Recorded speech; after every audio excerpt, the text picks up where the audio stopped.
What's up? What's up? It's the Arthur Moats Experience with Deke. I'm Arthur Moats, and that's my main man, Deke. What's good, bro? Man, you know I'm vibed out, man. Can't complain. Beautiful day outside. We got an interview coming up in a little bit as well, so I'm excited, man. It's a fun time. Yes, man. Yeah. Football tonight. A couple more days closer to Sunday. And then tonight is what? Colts and Broncos, right? Is that tonight? Yeah. Yeah.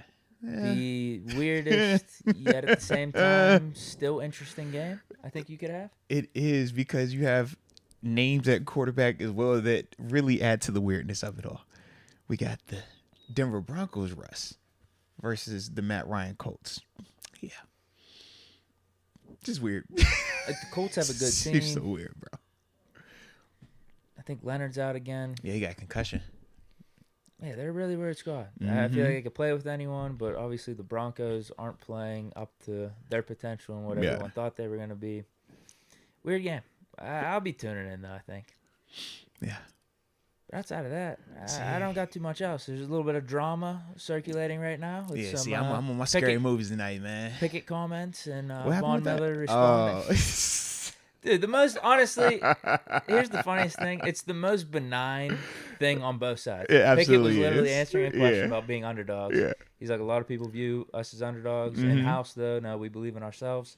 Yeah. And then Von Miller responds, because he just sees The clip that it whoever cut up in yeah. words. So it looks a lot more like, It looked way worse. like puffing Yeah. out my chest. And It that's looked way the worse vibe than what Pickett it was going for. But yeah. And then Von Miller's response really ain't that wasn't even deep that- either. But it's Yeah. funny. It's, hey, you make something of it. I was like, for the people on either side, they're trying to make it about a Kenny or about Von. I'm like, y'all reach it, bro. I don't think either one was like that. Someone definitely told Von Miller on whatever stream he was on. Yeah. I'm assuming it was a Twitch stream. Yeah. Like, hey, check out Pickett's comment about being Yeah. underdog. So he just read that little comment. sentence. Uh-huh. Everyone's viewing us as underdogs, but we don't feel like we're that way. Yeah. And he's seeing that. But at the same time, I do think he's capping a little bit in terms of like him not knowing the spread. He was like, I don't know the spread. I don't check the spread. Just in and the stuff. sense of we don't put as much stock into it. Remember how we talked about like trap games and how fans call it Tomlin games? Oh, you should have beat this team. We're always like, bro, there's no such thing as a Tomlin game, because there are no such thing as bad NFL teams where you're just going to go out there and you're just elite from top to bottom. You could play your worst game, they could play their best game, you're still going to win by 30. You don't get that at the NFL level. So when we say, like when Von was saying like the whole spread thing, obviously the spread to the specific number, yes, he's taking a little bit far, but the gist of it is legitimate. Like, we don't go into games saying we're underdogs or we're the big dogs. We know media and fans play into that, and at times we understand also how to move our needle and how to move the needle of the fan base. So at times you will play into it when you want to, and trust me, they've done the same thing. Von, Bills, even when Von was in Denver, it happens. But at the end of the day, it's never as gross as like fans or even like betting sites try to make it worse. Oh yeah, you're 14-point favorites. Like, you're gonna crush them. We've never, as NFL players, walk into a game. You might feel confident you're gonna win. You might feel confident you're gonna win convincingly. But even convincingly in the NFL is like, if you beat a dude by 10 points, that's like a convincing win. Like, that's how we view it. Like, if you win by 10 points, you're like, bro, like we that was legit right there. Whereas like fans, they don't view a 10-point win as like a convincing win. They view like, if you up 20, it's like, oh yeah, we blew them out. It's like, bro, 20-point margins of victory in the NFL, man, that's like a rarity right now. Yeah. So I get both sides though. It's some of the most mild drama Absolutely I've seen. I was just like, this is the thing right now. It's the names though Of that draw course. people's attention. You know Von that. Miller for the Bills, and then Kenny Pickett in his first start. Yeah. You know that. But overall, I don't know how much you watched of Pickett's interviews yesterday. Oh, I wasn't It was watching like any 7, interviews 8 yesterday, minutes. man. I was chilling. Once we got finished up, man, I unplugged. I vibed out. Yeah. They popped it up on Twitter. It was like 7, 8 minutes. I thought he handled himself really good. Yeah. All the right answers. I like that. Yeah, confident in his answers and just being a leader. That type of stuff. Like, feeling like he belongs there. You know what I mean? Good. In Yeah, he terms should. of Yeah. the QB1 spot, answering the questions and the interviews and stuff midweek going into his game. Yeah, it was good. It was For good. sure. So yeah, That's the one that's gonna get the headlines. Though. That's the clip that everyone took out, the whole underdog thing, and I liked it. It got me amped up. There you go. All right. I got a hundo on the Steelers, so I'm gonna need that. I'm gonna need that confidence. I like it, man. I can respect it. But yeah, man. So other than that, it's been a vibe then, bro. It's been a good little day. Yeah, I don't got too much. For sure. I'm trying to think, man. Other than that, what did I do today? Oh, I did talk to my therapist today. All is well. I was on my drizzy, sometimes you go in there and just express yourself. So, other than that, man, I feel good, baby. So, let's start the show how we always do. Let us know where you are tuning in from, and we will give you those big boy shout outs to start today's show. Let's get it. All right. First one, we got Donald Copeland. Shout out to Donald Copeland, by the way. The Hill District, 412. Terrell Alexander, San Jose 408, the Bay Area. Yay, Najee area. hasn't been too explosive, not hitting the holes like he should. He's got to bounce back next game. Watch. Hey, man, let's go, man. He's been getting better and better. He has. You seen, he's going in the right direction. Jar Devil, the 310, San Pedro, California. Turn up. Nick Y, 918, Tulsa, Oklahoma. First 48 town. First 48. I have no clue what that means. Well, I mean, I know like the TV show First 48, and anytime we say First 48, we're thinking like somebody getting killed, and you're hoping that you don't get a lead on your case in the first 48 hours, because then the chance of you getting caught drastically decrease. So that's how I always take it. But maybe he's speaking in a different context, maybe not as dark as I went right there. Wendy Johnson, the 562, Long Beach, California. Shout out to Wendy. Let's get it. Let me get a couple of these. Can I get a couple of these real quick, man? Sure. I'll pass it back. I got Dante Baker, the 703, Alexandria, Virginia. Esteban Organde, tuning in from Quebec City. I like it. Shout out to Quebec, baby. Let's go. We also got Roscoe Smokes tuning in from West Palm Beach. And then we'll spin the block to Rod Dallas tuning in from the 330 Youngstown, Ohio. Share a line, baby. And change the channel. Not really. Don't change the channel, but he says change the channel. That's his name. He's tuning in from the 434 Long Island, Virginia. I've actually never heard of Long Island, Virginia before. And then I will pass it back to you after I read off Mr. Affluenza, tuning in from Manchester, England, United Kingdom across the pond, man. Big time love. Let's get it. All right, I'll say a couple of these, and I'll head to the supers. Maxwell Cabell III, the 678. Let's get it, man. Let's get it. Cal Glenn, 540, Harrisonburg. Home of the JMU Dukes. Stang Mang, 21, Riverside, California. Riverside. In the what? In this beer. Ah. Yeah. I like that. Okay, last one. Noah Harris, 864, Union, South Carolina. Hey, now. We about to beat the Buffalo Bills. Talk about it. Love to hear it.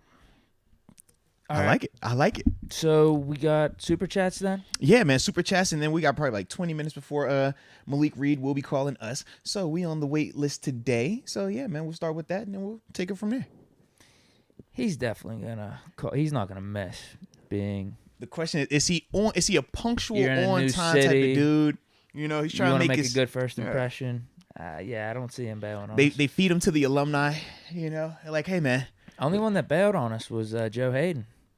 He was too comfortable. He's like, I know Moats. I've been in Pittsburgh. I don't need too comfy. We're way too comfy. Even the casualty of our text, it was just way too chill, bro. You're absolutely right. AJ Martinez says, shout out to Steelers World. Before we even get to AJ, I always remember our first one. Our first interview? He said. With Edmonds. Yes. It was good. Yeah. But I always remember, like, that first setup, we're like, he's not calling. Where is he at? Took a minute. And then we're like, all right, do we just because I think you had a number from him. I had something who was like, do we just personally reach out to him? Or do we go to the team? I don't know. How long you want to give? 20 minutes? 10 minutes? And we just go through that whole debate. Yeah, it was crazy. But it worked out though, man. He called in, man. He definitely did. Was it sleep or something Again, like that? That's when we weren't doing things live, so yeah, it worked out. Wait. Yeah, it worked out. We were out on the porch on the back. Yeah. It was a whole different vibe.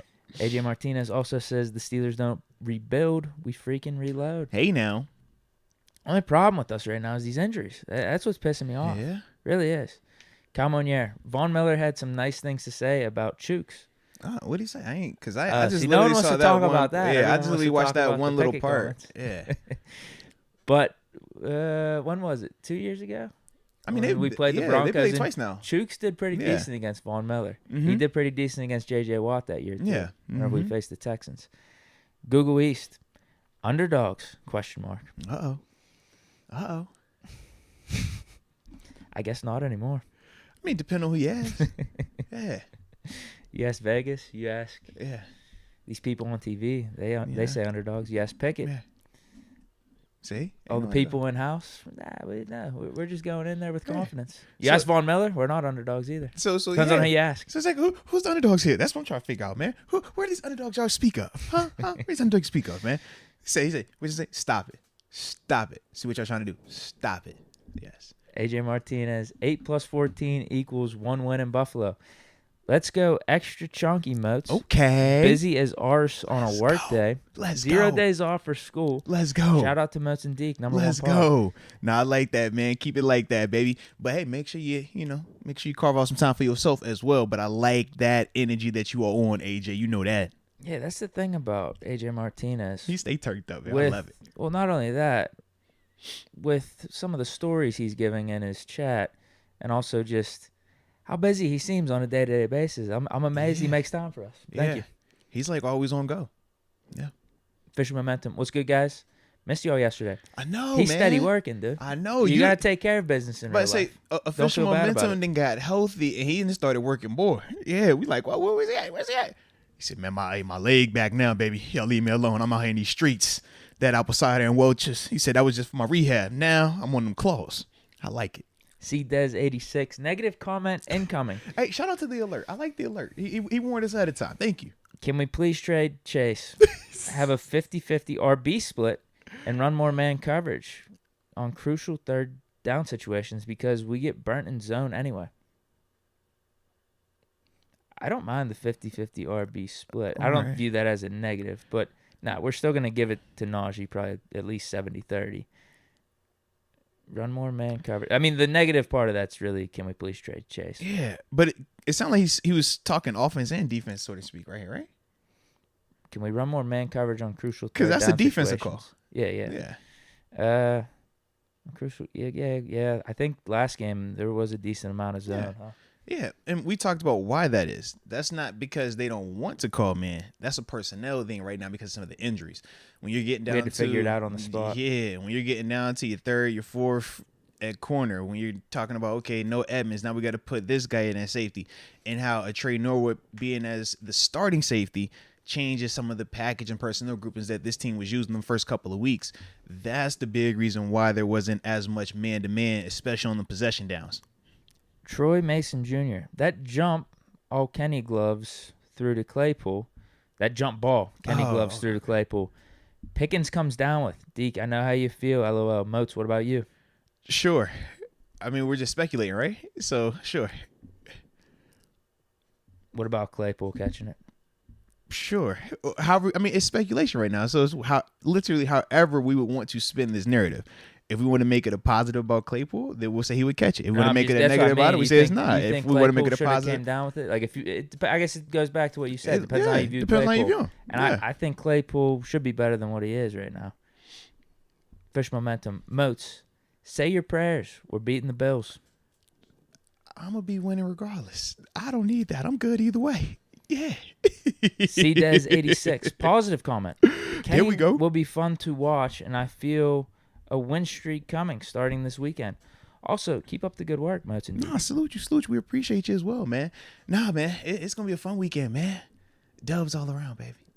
Dubs all around. I'm just worried about my Saturday action. I got to get through Saturday first because when Sunday hits, Sunday's the gravy train. I just got to get through Saturday. I'm excited. We in prime time too, Deke. Is this the Marshall game? No, this Arkansas State. We take it 1 week at a time. I mean, literally, if we went off of whatever game TG said was big, I don't know, because he told me App was the big one. Then he told me Texas State was the big one. You know what I mean? You know how that go with TG. He like to deflect every once in a while. Hey, Pitt laws. You know how he do. So we don't do that. We just 1 week at a time. So Arkansas State is the biggest game. You know why? Because the next game. Best of luck. We got Virginia Tech at home. And there are no underdogs. I don't care about underdogs. There are no underdogs. Okay. Yeah, we got Virginia Tech this week. Who said they're underdogs? Who said that? We didn't say that. Nobody said that. TG was saying Virginia Tech's supposed to be a big game. Virginia Tech hasn't really looked that I was good. about to say, then they just who beat West Virginia beat Virginia Tech. West No. Yeah, I think Virginia Tech lost again last week. Yeah. Was it North Carolina? I think it was a pretty bad score too. But we lost to Georgia Tech. We were talking about the whole underdog and favorite thing. We were 20-plus point favorites. At the crib?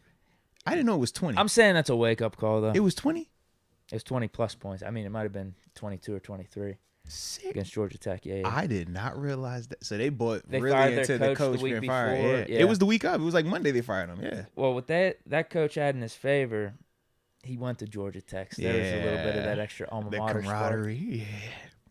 Fish momentum. Ambition at Craft House. Okay. He's spinning the block. November 25th, and then he's back at the Rivers December 30th.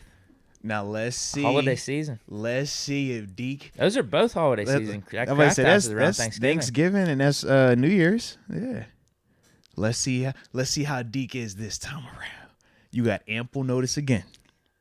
That's a busy time right there. We're talking Thanksgiving, Christmas, New Year's. You said you don't even like family and friends. When did I say that? That's what you told me, like, that one time. Yeah, you was like, I don't spend time with my folks. I hate my peoples. I don't want to spend time with nobody. That's what you told me. You said, all I want to do is just go to Rivers. That's what you told me. You said, I love Rivers and Craft House, specifically Craft House.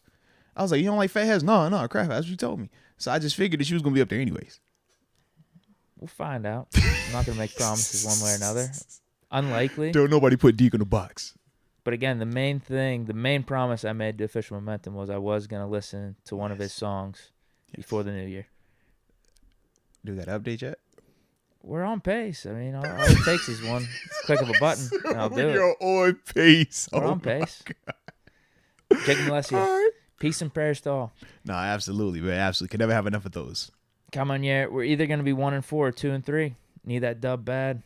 Yeah, I guess perspective. I guess we put it like that. Yeah, but either way, it's gonna be aight.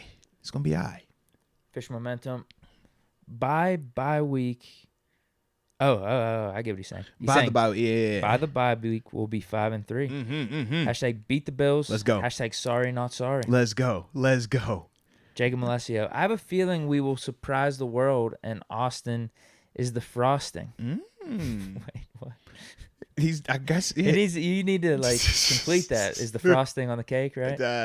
Icing on the cake. It's frosted sub. Just roll with it, man. Quote of the day: if you're gonna wear something stylish, something. let it be a smile from unknown. Okay. I like that. Calmonier, you playing TJ in the Bucks game if he's only 90%? Question mark. How you feel about only that? 90%? That sounds like a pretty good number.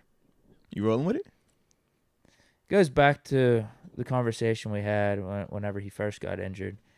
If he can't get hurt anymore just by being out there, yeah, you go with it. Yeah, like in terms of the injury risk isn't anymore. If 90%'s the max he's going to be healed up for this whole season, put him out there.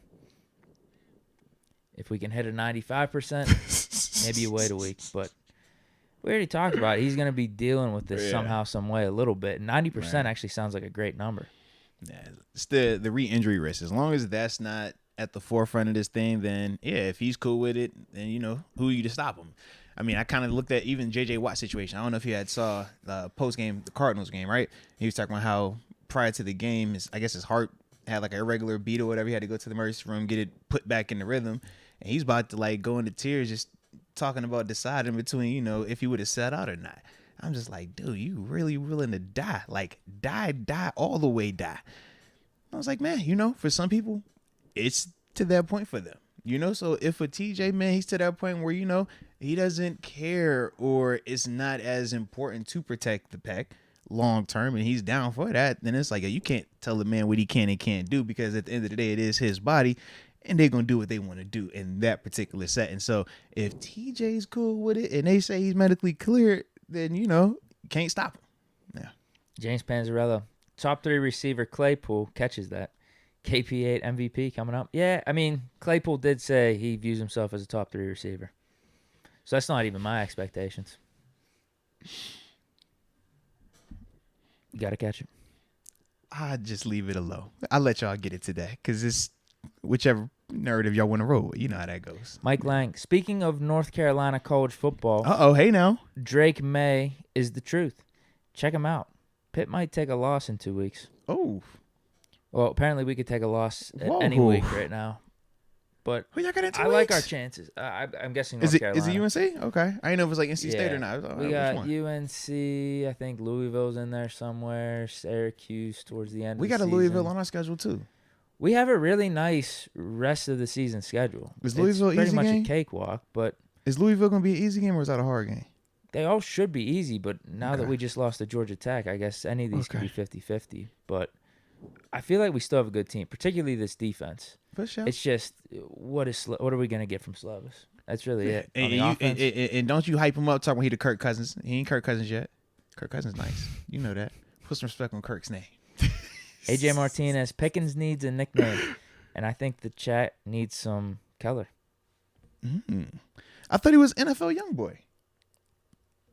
Yeah. Yeah, that's his nickname. And then Kenny is what? We're going KP8?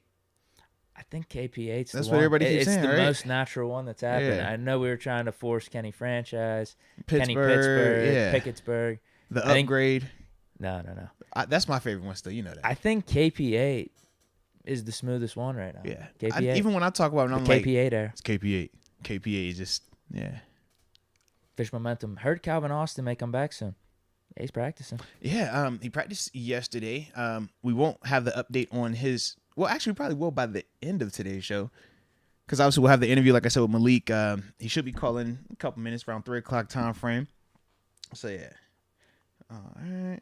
Oh, actually, we just got an update. It'll be 3:30 today. Oh wow. So 3:30. So good heads up right there. Shout out to the team right there, man, for the text. Holla at 'em. So yeah, but So, yeah, we definitely will get a chance to at least get the injury report, the updated one from today, then more than likely before we get up out of here. Yeah. Gorilla Mode.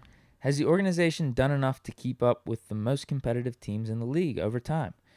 This long without a playoff win is slowly aligning us with mediocre teams, which is a little sad. Well, it depends on your perspective. You know, those mediocre teams will still look and say we would much rather have the success that we've endured versus them winning 10 to 12 games right now, but still chasing confetti. So perspective does matter. I know we don't like to really think like that because you know how we are here. We want to win them all every year. But just understand the other side of that coin, man. They don't look at it the way that we're looking at it in-house right now. I think injuries have hurt us pretty bad. Yeah. Particularly the year with Ben coming off that elbow surgery in 2020. We started off 11-0. Now, it wasn't perfect at times. Sometimes we were getting by some of those games barely. But we had Devin Bush go out early in that season. Bud Dupree go out in the middle of that season. I know Joe Hayden was in and out of the lineup.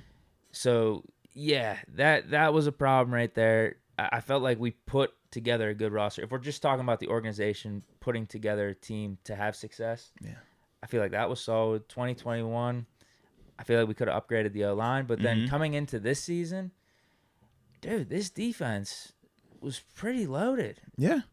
TJ Watt getting hurt is a big deal. That's major. We have some really nice weapons on offense. We upgraded the O-line. Like, TJ Watt is your best player on this team, and you lose him. So that's going to change your dynamic. It's going to change what you look like. It's going to change the feel, the makeup of this team. Like, you can't lose that guy and expect it not to have some type of drop-off.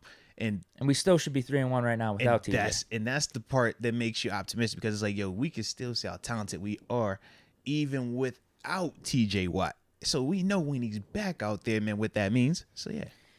Yeah, the only season in the, I guess, the near past that I'm lamenting that we didn't maybe do enough roster-wise is just giving us more of an O-line in 2021, the sabotage year. But I think just but we can't say 2021 giving them an O-line because we know with that we would have to relook draft, we'd have to relook free agency.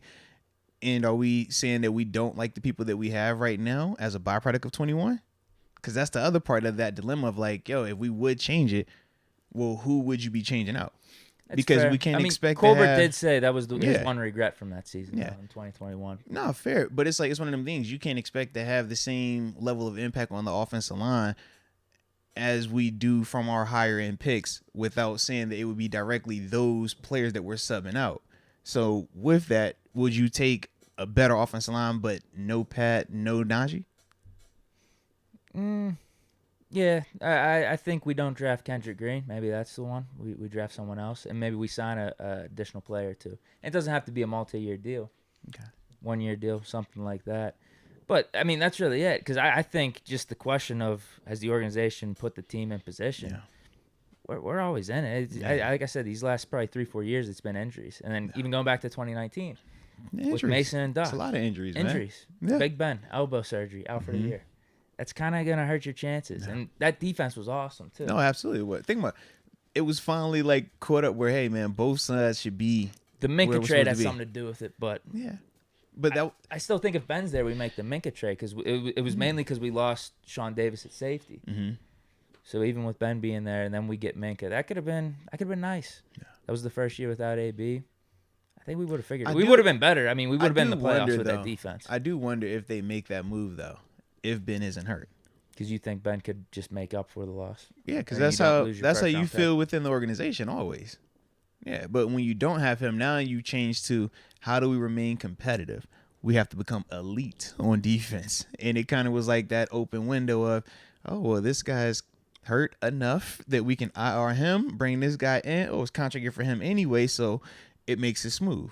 That was kind of, that whole dynamic with that thing too, man. And then they've even gone outside of their comfort zone in some of the signings, like bringing in like an Ebron or a Melvin Ingram. Absolutely. Miles Jack this season, Ogunjobi. So, yeah, I think the organization's been pretty good in terms of setting up a good roster. Even dating back to when they did it with Joe. That was like one of the first like ones where it was like, whoa, okay, y'all spinning. Yeah. Steven Nelson. And those were back-to-back years. Akello Witherspoon. We just signed Levi Wallace. Yeah. I like what we've been doing organizationally. Outside of the sabotage. Squanchy, I put $50 on the Steelers beating the Bills. Deke inspired me. Let's go. No, like I said, there is a method to this win. There is a pathway that doesn't have to be overly complicated. Now, the margin of error for us to be successful in it is a little bit smaller. We understand that. But it is definitely something that is not, oh, we got to need X amount of fluky things to happen for us to get out of there. Nah, that's not the case. We can definitely win. We just got to make sure that we don't do the self-inflicted stuff. That's what we can't have happening. AJ Martinez, a 50 burger for the Berg. Oh, no, salute you, baby. We appreciate you. Hey, shout out to the Berg. Absolutely, man. Absolutely. Brilla 92. Only way I'm listening to Ambition is if it's his walkout music. Me versus OMD. Versus Official Momentum. And then Deke versus Cassius Marsh. Moats versus Brett Favre. Yeah. Wow, this is a great card. Okay, so Brilla 92 wants to square off against Official Momentum. That's the first fight of the match. You got a whole card over here, sir. Deke versus Marsh. That's the second. Moats versus Brett Favre. Big Ben versus Canada is the headliner. So I'm the co-main? All right. Then we got Ben in Canada. Yeah, Ben in Canada is the one everyone wants to see. They gotta go at it. I like so me versus Marsh, I mean, I might be getting clocked. Yeah. Oh, he gonna feel some type of weight. I'm gonna get clocked. He got that celebration where he like kicks in the air too. He gonna kick your I'm gonna get clocked. I'm gonna be out of consciousness for that Ben Canada fight, and that's the one I want to see. Silly, bro. He's gonna be out of consciousness. You definitely got far. I gotta get up for the culture, man. You know that all the millions that you was taking, all that. Whoa, you know I owe you one for that. You know I gotta give. Yeah, I guess the 50-50 one would be Barilla 92. Yeah, official momentum. He's healthy now. Ben would clock Canada, I'm assuming. I don't know. Ben been banged out, bro. Football take it out you, bro. He played for a long time. Isn't Canada like a little dude? No, Canada ain't no little. He's regular boat. Like he's a regular sized guy. Is he like 6 feet? Yeah, he's a regular sized dude. Yeah, he ain't no little guy. Yeah, but Ben, 6'4", 6'5", 240, 250. Ben got an elbow. He got a knee. I'm sure he got some leftover cobwebs. So you're saying you think Canada is gonna be able to like just run around the octagon? Yeah. Is this boxing? Right, that's what I'm saying. Like, I think he's gonna dance. What are we doing? Is this boxing? If Ben if Ben gets him though, it's over.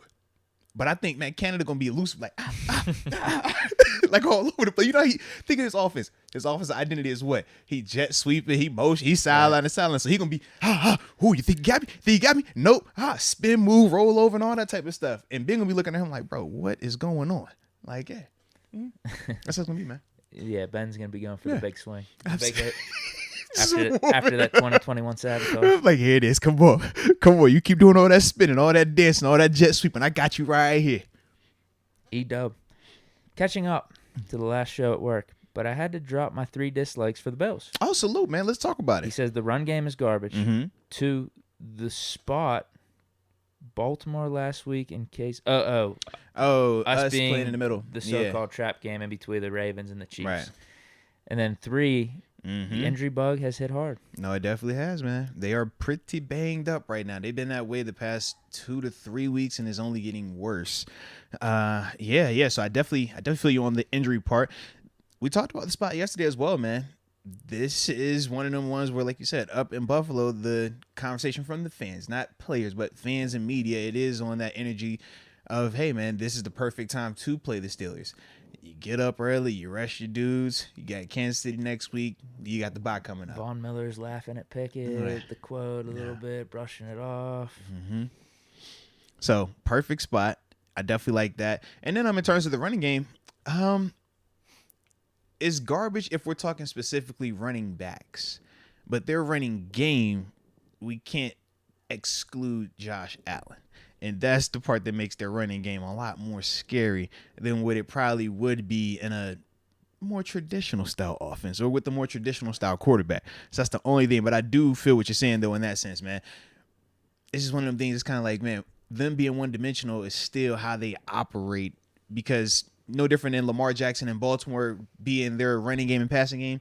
In Buffalo is pretty much the exact same thing. Like, he is all that for them. In that context.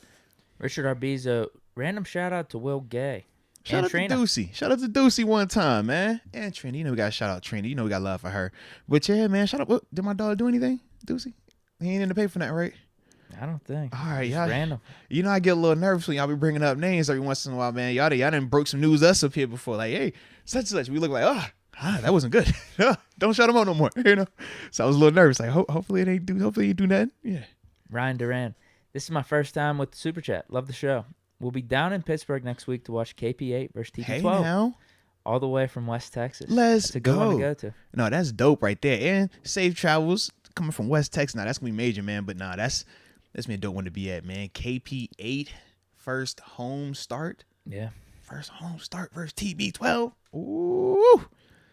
How do they decide if they're going to be announcing the offense or the defense coming out of the tunnel? That's Coach Tomlin. All right, you're announcing the offense. It's Coach Tomlin. You got to announce the offense. I mean, he does. He plays into that type of stuff. That's what I mean. Yeah, he plays into it. Because, crowd's going crazy. And your quarterback. Mm-hmm. Put it like this. Number 8. The only way they won't do it is if TJ's coming back. Oh. Yeah, if TJ's coming back, he's going to go defense for a fact. That's a good call, too. Yeah, because whenever if it was Debo and Ben, it would depend. All right, we know 7 and this, like, it's prime time. Got to be 7. Like, we would know going in. Oh, all right, is this type of game? Now we need defense. Debo. And we would just know. He's like, all right, he going to tell us, oh, it's Debo. Okay, we're going defense. Oh, no, this is one of them games. Oh, we definitely we're going to be out here this time. We getting this show this time. We ready. Yeah. So it's that type of dynamic, but it's definitely Coach T. He picks and chooses based on what he wants that message to be going into that game. Okay. Mm-hmm. So, yeah, no TJ, 100% it will be offense. It will be Kenny Pickett. If TJ's back, he's going defense. Ryan Durant, this is my first time. Oh, no, I just read that one. Fish Momentum. It's all good. I like when you spin the block like that. I was really like, yo, is this deja vu? Am I tripping right now? I was nervous. Fish Momentum says, haters going to hate. Me versus the world. Talk I accept. About it. Okay. You heard him. He said he's accepting of it. There is some beef between Fish Momentum and Barilla 92. That's not the first little shot Barilla 92 is taking at Fish Momentum. That is definitely not. There's been one or two before. We got multiple underlying like little feuds that go on like that. Where it's like, yo, they took a little shot right there. Dang. Like, yo, you did it again. Okay. All right. Okay. I see y'all. Yeah. LB Night Snack? Trying to trade Mason. Late night snack. That's an 8, bro. There we go. It's all love. Trying to trade Mason. I stay getting a late night snack, man. That's when it kicks in at times. Sure. You know how I go. Trying to trade Mason for a dime bag. Oh, come on, man. You got to have and a little... some backwoods. Come but on Omar now. Khan won't return my calls. Moats got the hookup. Not on them sacks, which you need to hook up on, man. Nah. But you can't move Mason just yet, man. We got to see how everything plays out these next couple of weeks, baby. Come on now. Who knows? He might still be in play. He might be over here like, all right, I got one down. Got one more to go. That's what he feel me? Because he was third on the depth chart. And you know he feels some type of way anyways because the whole switcherooski that happened when they first did the depth chart. He went out 24 hours of celebrating. He's number 2. And it's like, oh, no, you're not number 2. You're actually number 3. So, you know, he eyeballing that right now. Okay. All right. Got one of y'all out the way. Okay, Kenny. Just no player. I give you 3 weeks. So, yeah, can't move Mason just yet. Can't move him. It's too juicy. AJ Martinez. Ben was hunting in the mountains in New Mexico. He's in shape. Oh. Did you know that? I did not. Why did you know that? You ain't been watching this podcast enough, bro. I haven't, be honest with you. I don't know how I feel about that, actually. What? What's you going not on with watching you? the podcast? Why are you not watching Ben's podcast? I'm just a busy guy. I'm focused on myself. Okay. I didn't know if you was like turning that leaf to like Kenny's your new 7. I was getting nervous for a second. I'm like, bro, you to the point where you don't even watch the podcast no more? Like, dang, dude. No, I see some of the quotes. Okay. Like, I like some of the stuff that So it he's wasn't talked personal. about with the quarterbacks over these last couple weeks. No, I see the highlights. I don't watch the podcast. Maybe it's the host stealing my hat. I don't know. Yeah, you made me nervous. I'm like, dude, like this is 7. You love 7. Not in a weird way, but like in a I love 7 type of way. Like 7's the GOAT. Like I got you that type of way. But I was like, yo, you're not checking it out. Like, dang, all right. Maybe. I've kept tabs. I haven't listened to too much just in general. Okay. Like I said, it's just Busy time, man. Locked in on me. Yeah, I Focused can dig on it, man. Deke. That's what I'm talking about, man. Hey, sometimes you got to worry about yourself first before you worry about others, man. Salute you, baby. Jacob Alessio. If we talking beefs, I need a fair one with John Easton. Sheesh. I don't even know Why if John's John on the Easton? chat. I was what John had done today, man. Is John Easton that controversial? Jeez. Now, we be having some controversial people in here, but dang, I ain't know John was one of them. Dang on, man. I ain't want to put that in the energy, yo. Fair enough, though. Fair enough. Whew. That's all for the Super Chats right now. It's All right. 3:08, so we got, 22 minutes before he calls. So let's do this then, man. Let's tap into this injury report. We'll do a pre-1, check it out on the front end. And then obviously on both parties, we'll check ours, and then we'll obviously check Bills and see if they got any updates. And then from there, we'll play it by ear. We do have some So we got some others, yeah. new things on the injury report. 'Cause I even checked this yesterday. So this is from 23 hours ago. You're right. There might be an updated one before we sign off here. But that's the same one from yesterday we talked about? Or there's some new people on the Bills and new people on the Steelers. All right. Let's see what we got then. Okay. For the Steelers, Cam Sutton, limited practice. They got him for a groin. We knew that, but then they threw in a hamstring too. They was limited at least. Groin and hamstring, I get it. Yeah. He's going to play. He should be out there. I'm just worried long term in terms of it being like more of a lingering thing. Because when you thinking groin, then you start hearing hamstring, then I'm like, all right, what's next? Hip flexor, because you're going to be overcompensating. So if it's this groin on the left side, then it's your right hamstring trying to make up for it. Vice versa, then, okay, the right hip flexor starts getting a little tight because that right hamstring is overcompensating for the left groin. So now it's something else in that capacity like that. Keller Witherspoon, hamstring, did not practice. Yeah. We knew that. So he hasn't practiced in what? This makes the second week now. I have no practices at all. At least with Cam Sutton, like you say, he is limited. Dude, he might have really pulled this joint then. Akella? Yeah, that's what it sounds like. Yeah. I wouldn't be surprised if he missed next week. Right, that's what I'm saying. Like, these being DNPs, because at least if he was in limited, you're like, all right, it's a tweak at worst, because he's at least able to go out there and run. But him not even practicing now for, like you said, a weekend. Today's what, Thursday? Almost 2 whole weeks. Mm-hmm. Yeah. Definitely sound like it was. And every time Tomlin has brought him up, he's been very just matter of the fact. Witherspoon out. Witherspoon probably ain't practicing this week. Dang. Whereas like everyone else, he's talked about like elaborates on them they'll a be little bit. Limited. Yeah. You know, we'll see what they look like when they get work in this week and whatnot. Here's a new one though: Levi Wallace, foot, limited practice. He might just got stepped on. Right? Man, you better put your foot, man. I don't want that. Levi, you cool. You know me and Levi, we got a certain special type of connection. You know what I'm saying? So I have nothing but 100% love for Levi Wallace. You know, Levi's one of those guys when you talk about fully being able to relate to an individual. especially at the career level, the professional level. Oh, man, Levi is a guy that I could get behind. You feel me? Maybe. Especially when you think about a guy that wasn't homegrown. Sometimes you got to know where he came from. I just relate to that guy so well, man. That's all. I like him a lot, man. I think he might be my favorite one. Minka. Knee. DNP. Was he DNP? He was limited last week because of the concussion and stuff. The knee is new. The knee is from last game. I do understand that part. Well, with Minka, though, don't be as locked in on Wednesday, Thursday DNPs potentially. Like, we don't know if he practiced today, obviously, but Friday be the big day for him because the way Coach Tomlin will handle a guy like Minka because of the cachet that he has and obviously the trust that he has from a above the neck standpoint, Coach Tomlin understands that it's not always about getting the physical reps. The health is more important. So even if Minka could have went out there and practiced in a limited capacity, he's kind of like, yo, I need you as close to 100% on Sunday because that's when you're going to be the best. That's when I need you the most. Yeah. Wednesday, Thursday, yes, you know it, but that's not going to be the end of the world. Dude, I'm getting a call from a North Miami number. I'm going to answer just in case because I don't know if it's him or not. All right. Is it Malik Reed? I don't know. Let's find out. Okay. Hello? Hello? Hello? I don't know who that was. Yeah. I don't know who that was. I like how you just stopped talking too. I was gonna, man, you supposed to keep talking while I pick up the phone, man. Make it look like we was like cool or something like that. No, we wanted to hear your response whenever you said hello. Yeah, I was trying to say hello. Hello? You know, I'm only gonna say hello like 2 times, and after that, I'd be like, all right, bro, you call back. But this couldn't have been him. Yeah, that wasn't him. Because they said 3:30, and that's what I was like, yo, it's 3:13 right now. Yeah, because what ended up happening is they moved their meetings. Remember, I was telling you last week they keep messing with these meeting times. So yeah. All right, another one. Terrell Edmonds, concussion. DNP. Now, last week with Minka's concussion, he was LP the whole time. Yeah, but actually FP. But you know what I wonder too. Remember what we talked about with the new concussion protocol and some of the new proposals and stuff like that, and how this is more like heightened all of a sudden. I wonder if this is Coach Tomlin and the team saying, you know what, we're gonna step in and we're gonna make sure that we're not doing what any of these other teams are doing. Sure. And we've heard Coach Tomlin when he talked about the Ryan Clark situation, playing in Denver playoff game. He's cleared, but he says no because of your personal health. I don't want to risk it.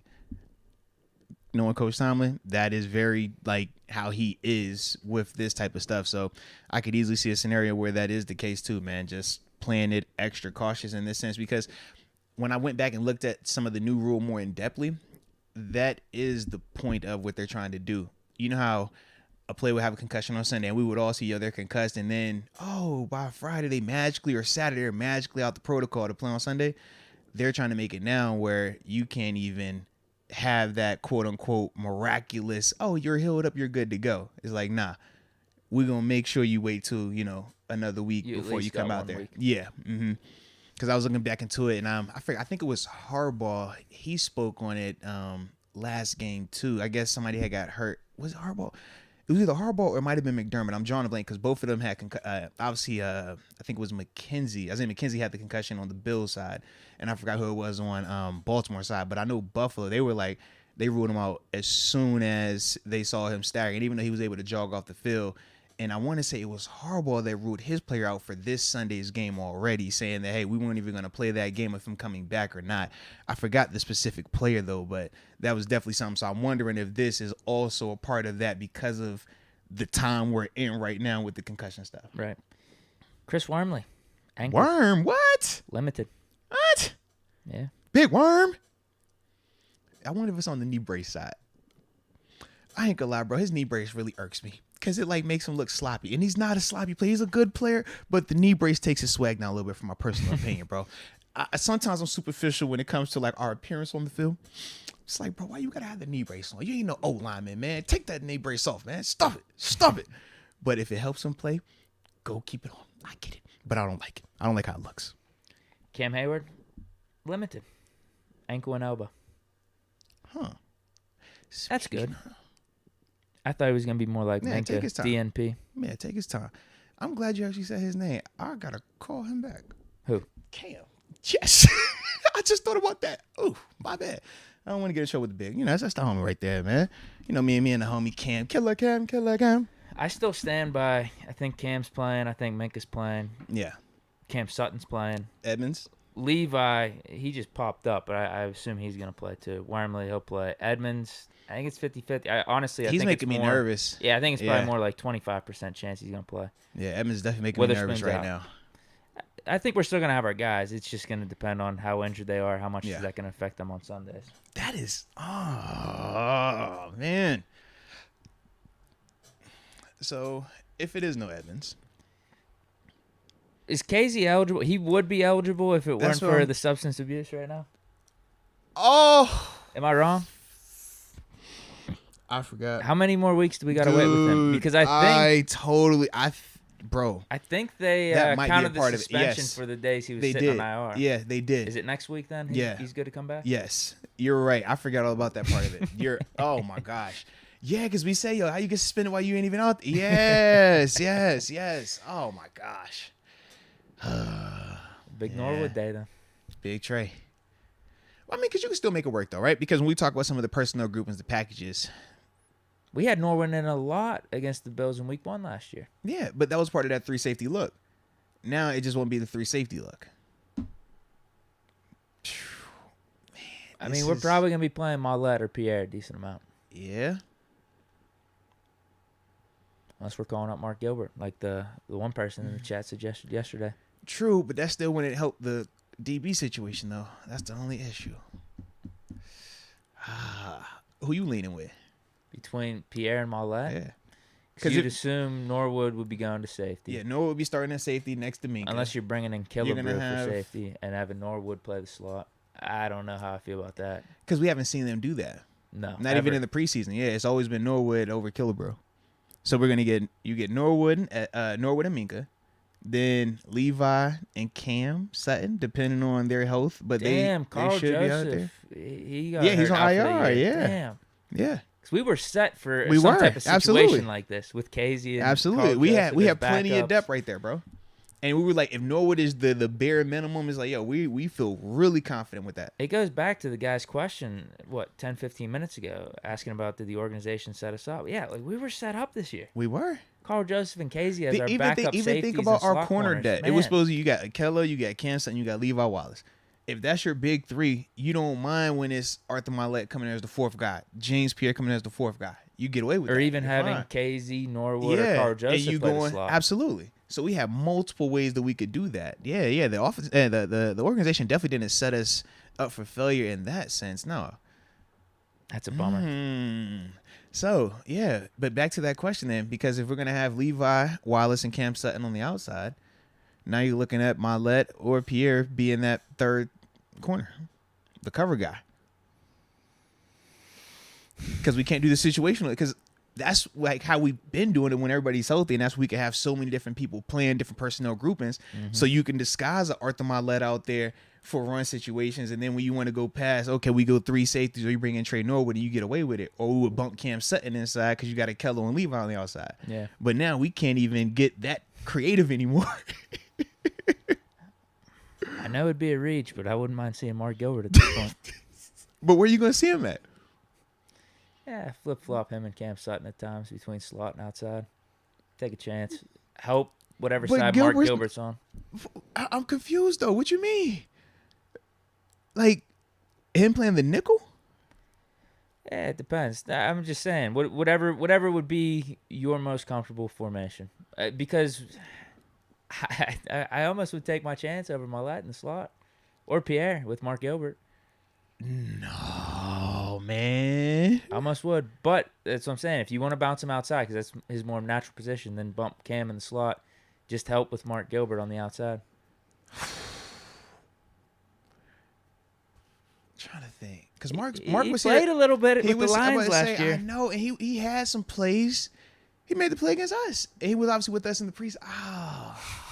I know it's a reach. I know it'd be a very much knee-jerk reaction, but man, I think I'd feel a little bit better with it being Gilbert, Sutton, and Levi.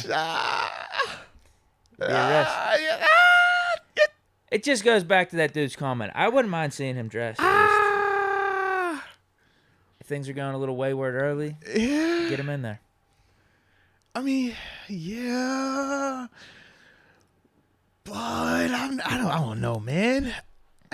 Well, Malik brings some nice run defense, so I'm assuming we're just going to be rolling with him for most of the game. Because to me, I feel like with Malik and Pierre, they've been in this thing this whole offseason. Yeah, that's what they're going to do. And they're already they're already a part of it. I'm taking my I'm just like, man, far-fetched approach.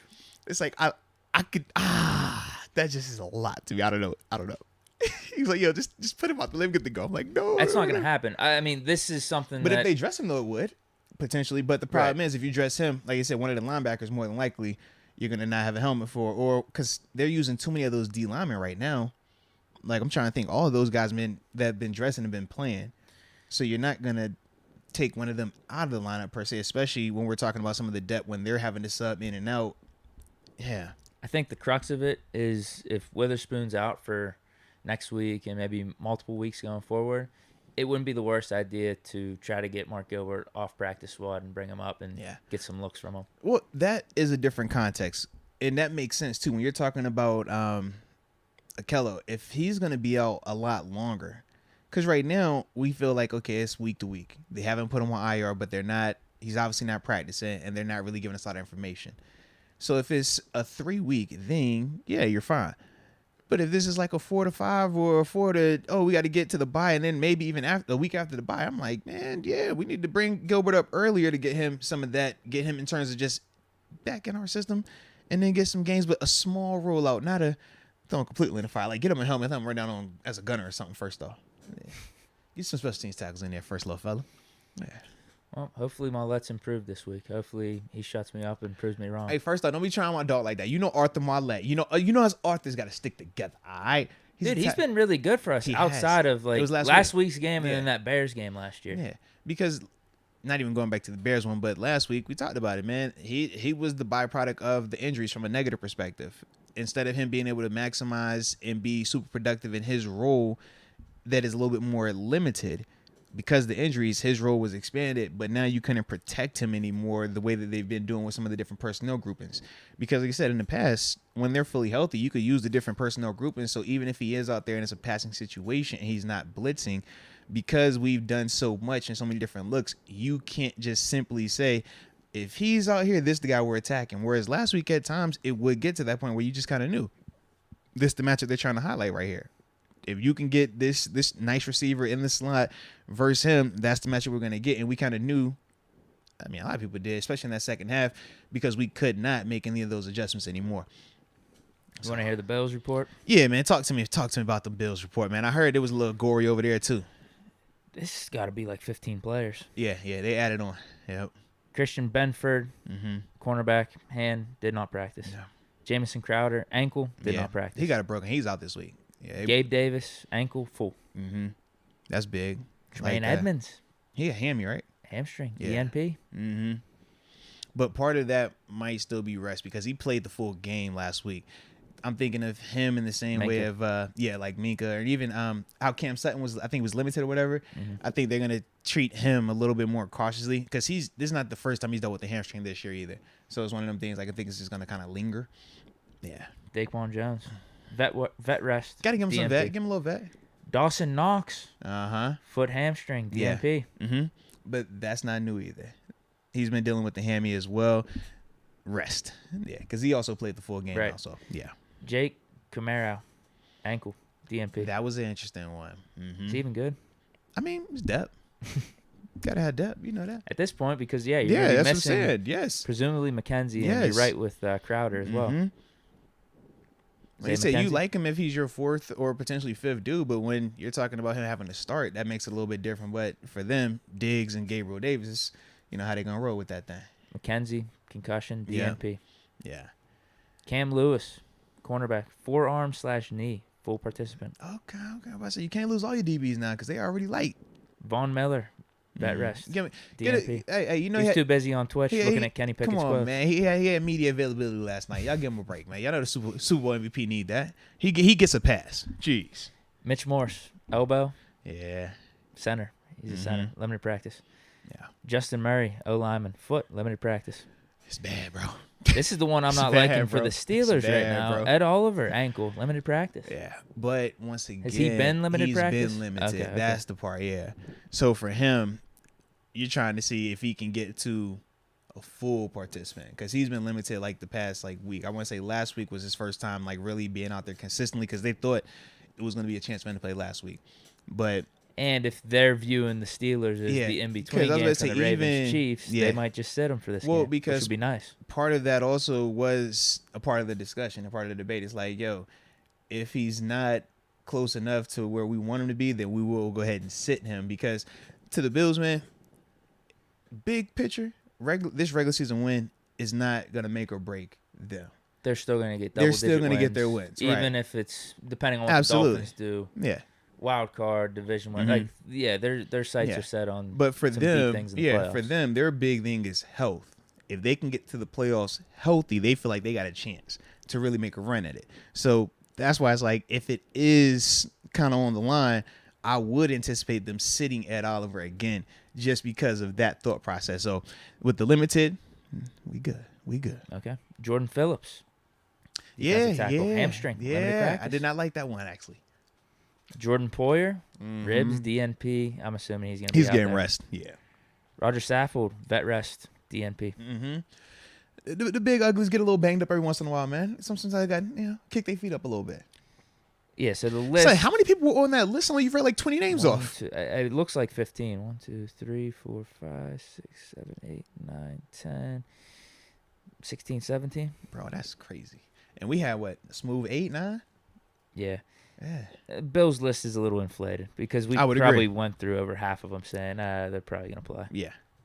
But the ones that are going to be out is the same ones that we talked about from yesterday's podcast. That is going to impact the Bills. Yeah. With a Crowder, McKenzie, also an Oliver. And obviously, they done up Tre'Davious White. Micah Hyde's already out for the year, so they're not going to pop up on this injury list. But, Bills are a little depleted. And this is actually perfect timing because we got like 2 minutes left before it's time to hop on the line. Malik Reed? Okay. Yeah. Well, let me read a couple super chats. All right. Hey now.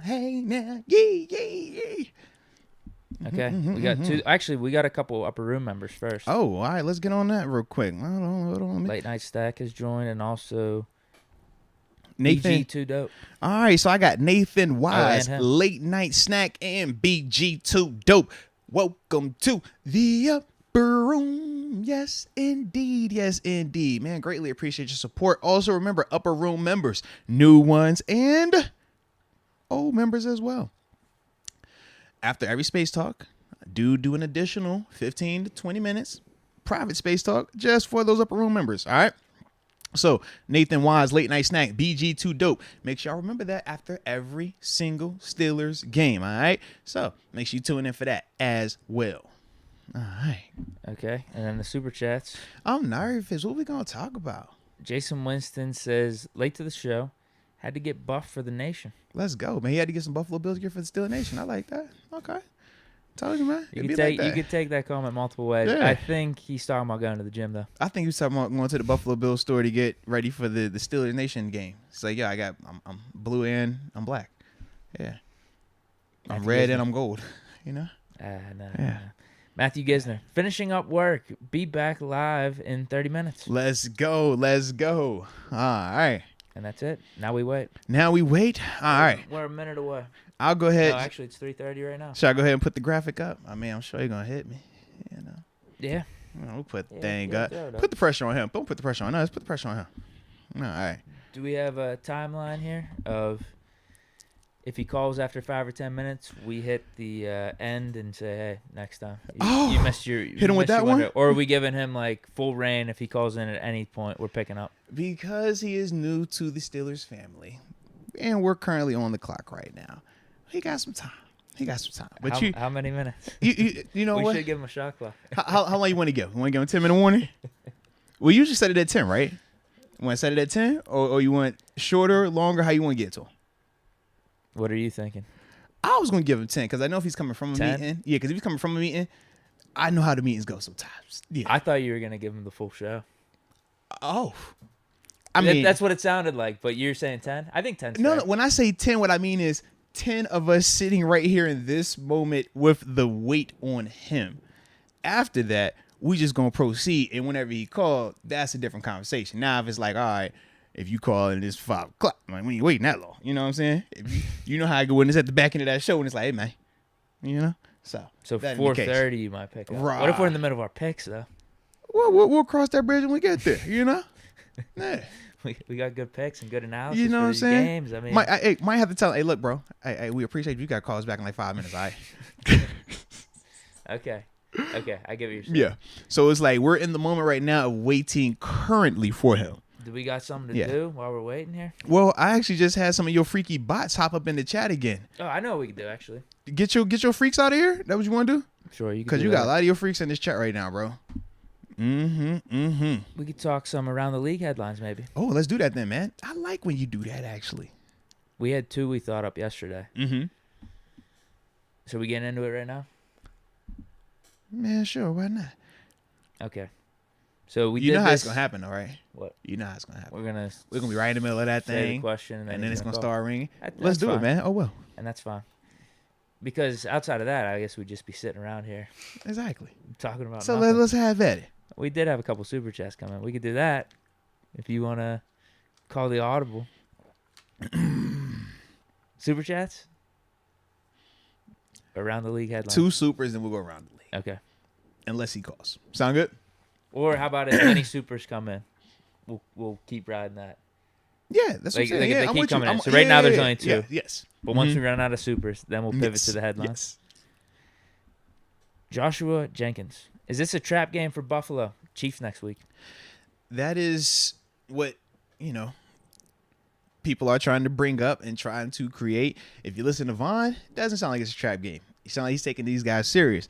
But you listen to the fan base, you listen to the media, then yes, it does sound like they are preparing for the Kansas City Chiefs in terms of get out of here, healthy, rest players, but ultimately be right for that Kansas City Chiefs game and then their bye week. So it depends on, like I said, man, who we want to roll with, how we want to go with that. But technically, Vaughn did say he's not overlooking them. Technically, that's what he said. Technically. How about this one? Colton Choi Fu. Aloha. Can you guys ask Malik who is the psycho on the team? Who has no regard for life on the field and fears nothing? Ooh. That's the next jersey I get. We might have to ask him that. Say like one person in the chat's going to buy a jersey based off your answer here. Who's the craziest person on the team? I'd be like, Malik Reed. Or, I would say my name. Yeah. Yeah. Get your own jersey, bro. Get your jersey out there. Get your jersey out there in these streets, man. Wow, who could it be? Just based off speculation. I would say Derek Watt. Really? Yes, he plays fullback. You can't care for your long-term health at that position. You're literally a battering ram. Man, I looked at one play. I think it was Jalen Warren. He had a nice run. And was it the Jets game? Might have been the Jets game. And Derek Watt is leading him as the fullback. Bro, it's a 12-yard run. Derek Watt gets smashed. Like, pow. And I'm just saying, like, that's a plus. That's a check for him because his guy did not make the play. But I'm like, he got his face, like, banged in. I'm like, nah, bro. You got to be a psychopath to play fullback. I would tell Rosie that, too. I'm like, bro, you play fullback for a living. You know what us as linebackers, how we think of you guys? Like, we look at y'all as, like, speed bumps to the running back. We don't ever think y'all can actually block it. We like, should we knock this fullback out or make him look stupid? Yeah, bro. Like, fullback, yeah, man. Fullback, one of them positions, bro. Though, you didn't want to mess with those guys. Mike, I'll stop. I mean, I still feel good about my stance with them OG guys. I've only had a couple of run-ins with Avonte Leach.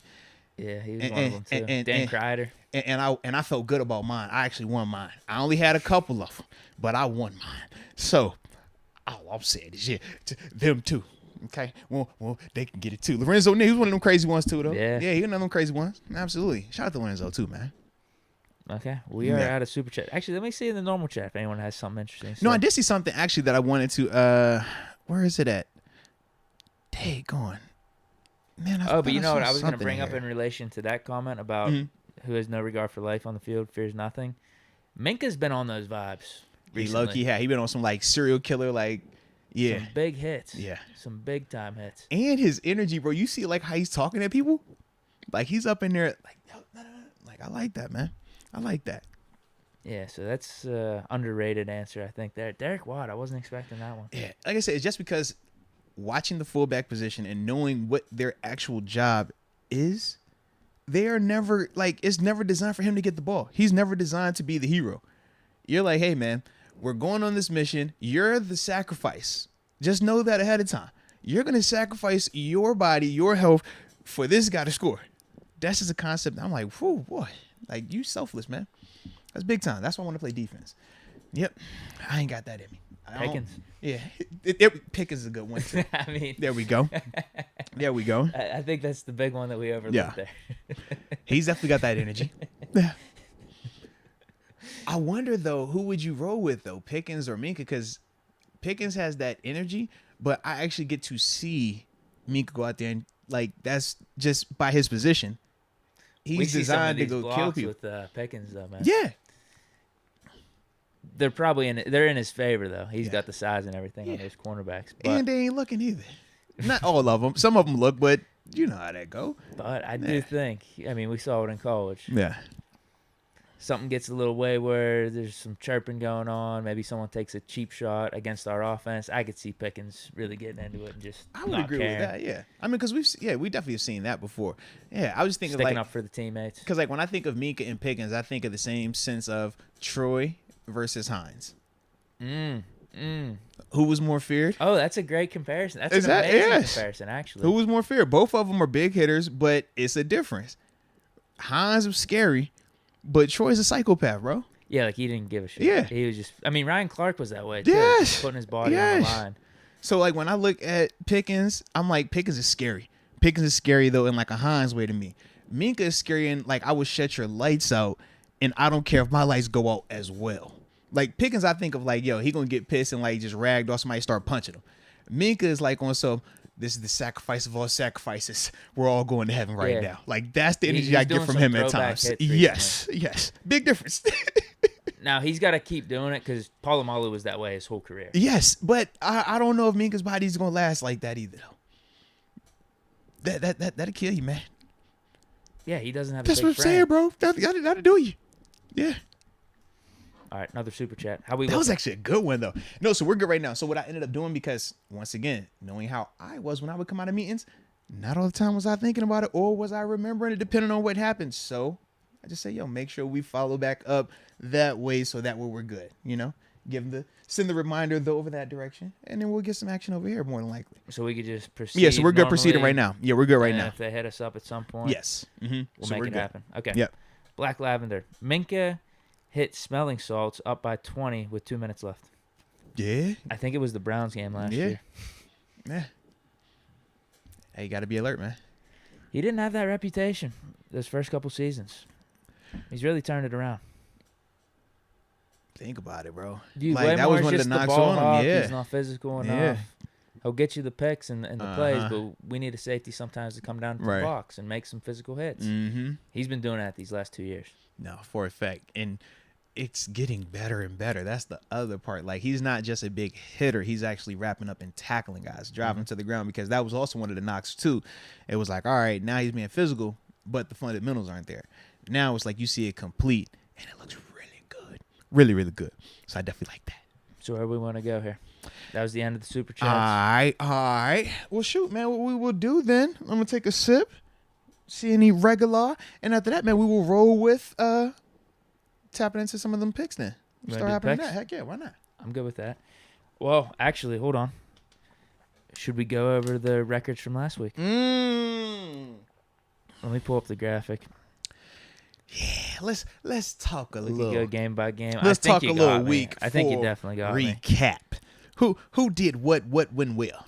You probably got me by like 2 or 3 games. I would have to guess. How'd the Monday night game end? I forgot.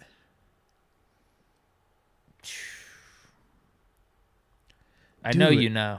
I know. I low-key don't remember who the Monday night game was. No, who was the game?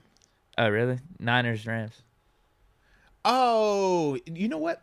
I didn't even realize. Like, I know I won now because I picked Jimmy G, but that game was unique in the sense that I won my fantasy matchup because I had the Niners defense in that game, bro. Like, that was the defense I was starting that week. It helped you win. Yes. our pick too, because they were the ones, bro. Man, what am I doing? These picks are terrible I'm making, honestly. I wasn't as mad about that pick, but the Rams are looking terrible right now. There's a big-time Super Bowl hangover. Yeah, they barely beat the Cardinals the week before. They've been looking ugly, and then they just got smoked by the 49ers. Yeah. They're in a bad spot right now, but I like it. I was going to say update. We did get the new Steelers injury report. I think it just released, maybe. Okay. Yeah, so I was say, well, just make sure it wasn't what we just read off. Make sure it wasn't what we just looked at. I don't think it was. I think this one was. Because I definitely got an alert on my phone. Oh, really? Yeah. This is from 3:40. Today, I don't even know how this is possible. Like, literally. No. I'm not even messing with you. Mine says 2 minutes ago. I got an alert. Here's my MacBook says it's 3:41 right now. On the Steelers website says October 6th, which is today. Right. 3:45 p.m. Whoa, what? That's freaky, Deke. We got bad news here, too. This is terrible. We got some bad news. So, and this was the update I was looking for. He's still in the meeting right now. Okay. So, we're good. Deontay Johnson, hip, LP. Cam Sutton, groin hamstring, LP again. Kello, out. Levi Wallace, foot, LP. Whoa.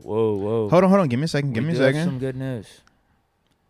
Terrell Edmonds, concussion, LP.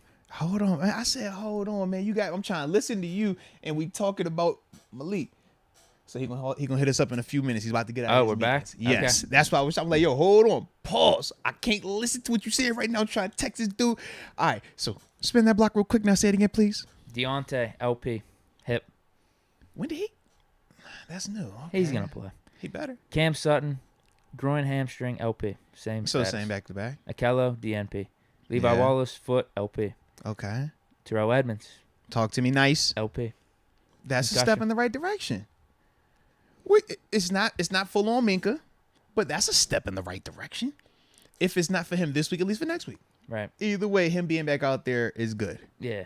Minka, knee, LP. So that's a status upgrade there. Because he was DNP yesterday, so he was LP today. And like we said, building it back up. Anticipate Friday being a full participant. Yeah. Mason Cole, LP. That was new. He wasn't up here. Yeah. I know. What? Huh. And then Wormley and Hayward, same thing. LP. Huh. So good news, and yeah, I think it's all good news in a sense. I mean, obviously, I don't like the Deontay being added with the hip, but Edmonds at least being a limited participant, that's an upgrade from the full on DNP that he was yesterday. Everything was either the same or a little bit of an upgrade. Yeah. Mason Cole was another new guy, though. That was weird. Was new. Bills? Let's check him out real quick. Hey, yeah. Benford, cornerback, DNP again. Spencer? No. Christian. I'm tripping. Yeah. Spencer was the tackle from, who was we looking at this year? Forgot. Was it University of Texas, Stephen Austin? It was one of the ones they sent me. But he definitely, Spencer Buford was him. They're right, Christian over here. Okay. Crowder, DNP again. Gabe Davis, ankle full. Mm-hmm. Jermaine Edmonds, hamstring, DNP. Let's see Friday. That's like I said with him. Let's see what Friday looks like. Daquan Jones, vet rest. I don't know if they continued his vet rest, but they just have a line, so maybe he actually practiced. They say, yo, continuation. You know what this means. Dawson Knox, DNP again. Still with the knee and the hammy and the knee. Yep. Jake Kumaro, DNP, ankle. Cam Lewis, cornerback, forearm knee. Let's go. Full practice. They say, yeah, we trying to get these dudes as much rest possible. Isaiah McKenzie and Terrell Edmonds. They're competing right here. They the ones. He's concussion, limited practice. I don't see it, bro. I don't see it. He is. He's limited, so him and Edmonds. Oh, my gosh. Both with the concussions, both got upgraded to limited. Von Miller, vet rest. Did he practice today? Again, it's just there's a line right next to it. So maybe they said, you know what, give him till Friday, man. Give him till Friday. Elbow, full practice. Oh, that's all right. Because, yeah, he was, you said he was DNP yesterday then, right? Or was he limited yesterday? Limited, yeah. He was limited yesterday. Ed Oliver, limited again. Man, everybody banged up right now. Lord. Justin Murray, O-line, limited. Everybody hurt. Jordan Phillips. What's up with Jordan? Hamstring, limited. Big cat. Come on, big cat. I think he was limited yesterday, too. Yep. And then Poyer DNP again. Come on, rest that arm, rest them ribs. Saffold had the vet rest yesterday, Yeah. and again they just lined him up. A line again. I don't know what that means. So it's banged up on banged up. The battle of the wounded warriors. Yeah, so for them, the main one was just Isaiah McKenzie concussion, getting to limited, and that was the main one for us too with Terrell Edmonds. That's huge for both parties. I think Terrell Edmonds is a bigger deal. I was about to say, I think we would definitely we want Edmonds a lot more than they worried about McKenzie right now. Because they still have their top 2 receivers. Right. Terrell Edmonds is literally our starting strong safety. My gosh, bro. He unlocks the code to a lot in terms of some of the personnel groupings. As we saw. Yeah. Definitely. That's good, though. It's exciting. Right, so a little bit of a difference between yesterday's and today's, just with the whole Deontay and Mason Cole being added. Yeah. But they're going to play. It's just a bummer hearing that they're dealing with something. Yeah. But everyone else upgraded a little bit more, and then we got the Edmonds news. Yeah, because this is, like I said, the last big practice of the week. Tomorrow's Fast Friday where you're detailing your work, but it's, hey, I want to see high level of execution out there. I need you to know what you're doing and get there with a purpose, but we're not going to be on the field all day. So, all right. All right, another little super chat here. Max from the 402, not a super chat, but just giving us some support. Just showing some love. Salute you too, man. Absolutely. Wanted to get that in before Malik Reed called. No, absolutely, man. Absolutely. I like it. So now what we got? I was actually reading this comment from Chris Mazza. He was saying that he met me at the Bible Chapel with his little buddy that he mentored a few years ago. He's probably talking about with Tunch Oaken as well, man. So shout out to you for that, man. You know, always good time. They going, and as soon as I shout him out and I shout out Tunch, I start getting your freaky bots coming in here to throw me off, man. Come on, Deke. Keep your friends away from us, okay?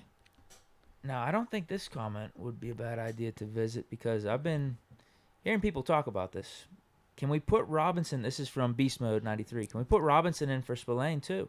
If we're gonna get killed in the passing game, let the young dude get better. If Spillane was specifically the one getting killed in the passing game, yes, but that hasn't been the case from what I've seen. A lot of the completions have been related to some of the zone concepts that we've been running, especially last game.